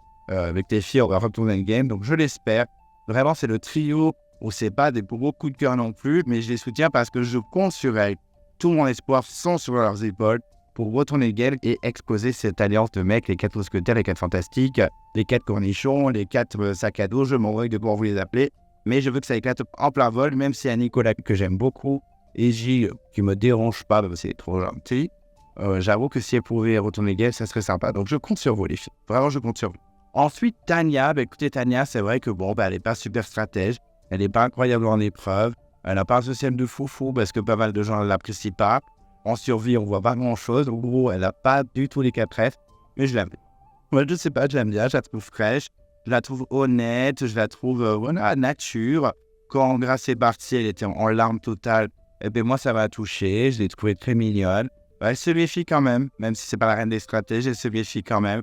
Donc écoutez, moi je l'apprécie, la petite Tania. Je ne peux pas dire autrement. Même si sur les épreuves, elle n'est pas du tout efficace depuis quelques épisodes. Mais peu importe, je m'en moque, je l'aime bien. Je la trouve figou, je la trouve fraîche. Je trouve qu'elle fait pas tant télé-réalité que ça finalement. Et je la trouve entière. Donc moi, Team Tania, je sais pas pourquoi je l'aime bien, j'ai pas d'argument. Elle est clairement pas une aventurière incroyable, mais je l'aime bien. Je la trouve voilà. Et pas que physiquement, elle m'en moque qu'elle soit belle. Je la trouve trop attachante. C'est comme ça. Ensuite, Julie, qu'on a pas mal vu dans cet épisode par rapport à avant, on la voyait quasiment pas. Là, effectivement, sur l'épreuve, elle a été catastrophique. On l'a beaucoup vu en négatif. Elle a quand même essayé de faire une alliance avec Anne-Sophie pour que les jaunes et la majorité, même si elle n'a pas compris qu'il y avait d'autres alliances en dessous, mais c'est pas grave. Mais en tout cas, elle commence un petit peu à réfléchir. Beaucoup de phrases pour les sportives de haut niveau. J'ai été nul, j'ai honte. Elle s'est sentie beaucoup en danger. Moi, au début, je t'en disais, t'inquiète, Julie, t'inquiète. En fait, pas du tout, elle était grave en danger parce qu'il y avait même 3 votes contre elle. Même si c'était au départ un split pour que Anne-Sophie sorte. On a bien compris, c'était la stratégie. Mais quand même, elle a vu son prénom 3 fois sur les bulletins. Bon, en fait, tout à l'heure, j'ai dit qu'il y avait 3 personnes qui avaient voté contre elle, mais en fait, il y en a 2 puisqu'il y avait son vote en plus à l'épreuve. Je me suis trompé. My bad. Malgré tout, même si on l'a un peu plus vue, j'ai trouvé que c'était assez négatif. Tout le temps en train de se plaindre parce qu'elle était dernière. On se comprend, elle avait surtout honte plutôt qu'elle était énervée. Mais voilà, ça m'a un petit peu agacé qu'on la voit que comme ça, en panique ou honteuse. Le seul moment que j'ai apprécié où on l'a vue, c'était dans son portrait où elle est avec sa famille hyper chaleureuse. Donc, toujours Osef, malheureusement, de cette Julie. J'espère qu'elle va se rallier au trio de la mort, Clémence, Laura, Elena, pour retourner le game auprès des garçons. On verra bien. Mais pour l'instant, oui, pas de coup de cœur. Petit fantôme qui se réveille, mais qui se réveille en tant que candidate un peu triste, malheureusement. Faut sourire un peu, Julie. Sourire à la vie. Et ensuite, pour finir, on va parler des 2 éliminés, donc 2 grâces. Écoutez, très surpris à la base qu'elle abandonne, même si la semaine dernière, je vous avais dit que je pensais que c'était ça qui allait se passer, puisqu'effectivement, on a vu les candidats vraiment au bout de leur life, et le fait que Denis dise que c'est un truc inédit, j'ai pensé à ça. Je me dis, si Grâce sort, c'est vraiment le choc. Et effectivement, c'est bien ça. Mais par contre, quand même assez surpris quand on voit tout son parcours dans Koh Lanta et son portrait, qu'elle abandonne comme ça d'un coup, alors qu'elle a quand même remporté les ambassadeurs. Donc, à la fois pas surpris, mais à la fois un peu surpris quand même dans le long terme. Et effectivement, assez déçu. Pas le fait qu'elle m'ait énervé, même si elle a tiré à balles réelles sur tout le monde avant de partir, en particulier à Sophie et Esteban, car c'était pas très très gentil de sa part. Au moins, on peut pas lui reprocher de pas être franche, hein, même avec Tania, également. T'es la première jeune à virer dès qu'il y a plus les rouges. Pas grave, je t'aime. Ok. Bon, mais au moins elle est franche, faut pas lui enlever. Mais ça reste quand même ma grâce de début d'aventure, je l'apprécie quand même. C'est pas un coup de cœur de la saison, clairement. Mais c'est dommage parce que je pense que c'était quand même pas mal de potentiel. Elle aurait pu revenir dans un All-Star si elle avait été éliminée avant la finale ou avant une potentielle victoire. Donc un peu déçu, mais là, le fait qu'elle ait abandonné volontairement, je pense que la faut valider. Bye bye, bisous, grâce, à jamais. Donc c'est un peu dommage parce qu'elle avait des capacités, je m'attendais vraiment pas à ce qu'elle sombre comme ça. Je pensais qu'elle allait juste se sacrifier pour Quentin, mais en fait c'est vraiment sa famille, etc. Est-ce que c'est un peu que je ne sais pas, mais un peu déçu par grâce, vraiment, je m'attendais à ce qu'elle soit un peu plus folle dans l'aventure. Voilà. Je trouve qu'elle avait un super parcours et la fin est assez décevante. Et pour conclure, Anne-Sophie, écoutez, je pense que pas mal d'entre vous se disent que je suis bien content qu'elle sorte, mais effectivement, j'ai pas forcément de joie à ce qu'elle sorte, faut pas déconner, hein, je suis pas un monstre non plus, mais clairement, je m'en moque totalement. Son heure était venue pour moi, elle montrait pas une motivation de ouf, même si elle arrêtait pas de dire « mais si, je me donne à fond, tout ça ». Elle était au bottom, socialement, ça a été une catastrophe, stratégiquement, ça a été une catastrophe. Pour moi, elle a très mal joué. Sur les épreuves, elle a toujours été assez mauvaise. Elle a un petit peu surpris sur le paresseux vite fait. Et sur les grappins, ça a été un peu un fiasco, même si, bon, elle n'a pas été catastrophique non plus. Mais c'était pas fou. Donc, un peu déçu de Anne-Sophie en général, surtout que j'avais beaucoup d'espoir en elle en début d'aventure. En premier épisode, elle m'avait plutôt amusé à clasher Elena sans limite. Donc, j'ai trouvé ça plutôt rigolo. Et je suis assez surpris qu'elle soit choquée d'être éliminée. Pour elle, c'est un blindside. Pour la production, c'est un blindside. Pour moi, ce n'est pas du tout un blindside, clairement. Mais bon, voilà. Écoutez, c'est triste, mais bon, je pense qu'elle n'avait pas grand intérêt. Elle est déjà allée assez loin comme ça. Donc, c'est déjà pas mal. En plus, elle est un petit peu rancunière, hein, clairement. Donc, bon, Anne-Sophie, tu ne me manqueras pas. C'est pas un secret pour les abonnés et les gens qui regardent mes vidéos, clairement. Donc, bisous à Sophie. Et puis, je pense à jamais. Je pense que tu ne feras jamais d'All-Star. Donc, voilà. C'est triste, mais c'est comme ça. Et voilà, j'ai donc terminé ma review de Koh Lanta, le feu sacré épisode 9. Merci de m'avoir écouté jusqu'au bout. J'espère que c'était pas trop long. On n'hésite pas à réagir. On n'hésite pas à commenter. Même si vous n'êtes pas d'accord avec moi, n'hésitez pas à dire « Ah, mais je suis pas d'accord sur ça, je suis pas d'accord sur ça. » Toujours dans le respect et la bienveillance, bien sûr. On n'est pas là pour s'écharper entre nous. En tout cas, voilà, merci de m'avoir écouté. On n'hésite pas à réagir, à faire votre classement de vos préférés dans les candidats qui restent. Vous pouvez également faire des petits pronostics, me dire qui c'est qui va vivre au prochain conseil, qui c'est qui va gagner l'aventure, etc. On n'hésite pas à échanger avec moi et avec les autres abonnés. Super, c'est le but de la chaîne, donc on y va. Si vous ne voulez pas louper les prochaines vidéos de Clem Coco, qu'est-ce qu'on fait? On s'abonne à la chaîne. Vous pouvez déclencher la cloche de notification si vous ne voulez rien louper. Vous pouvez vous perdre dans l'onglet communauté en ce moment. Il y a le tournoi de votre candidat préféré dans les Koh Lanta All-Star. Encore pour celui qu'on aime le plus, c'est pas forcément le meilleur. Vous pouvez mettre un pouce bleu à la vidéo. Ça fait toujours plaisir. En tout cas, moi, ça me fait plaisir. Vous pouvez me suivre sur les réseaux sociaux. Je suis sur Instagram. J'essaie de poster fréquemment. Donc, n'hésitez pas à me follow. Et d'ici là, je vous dis à très vite. Et je vous embrasse.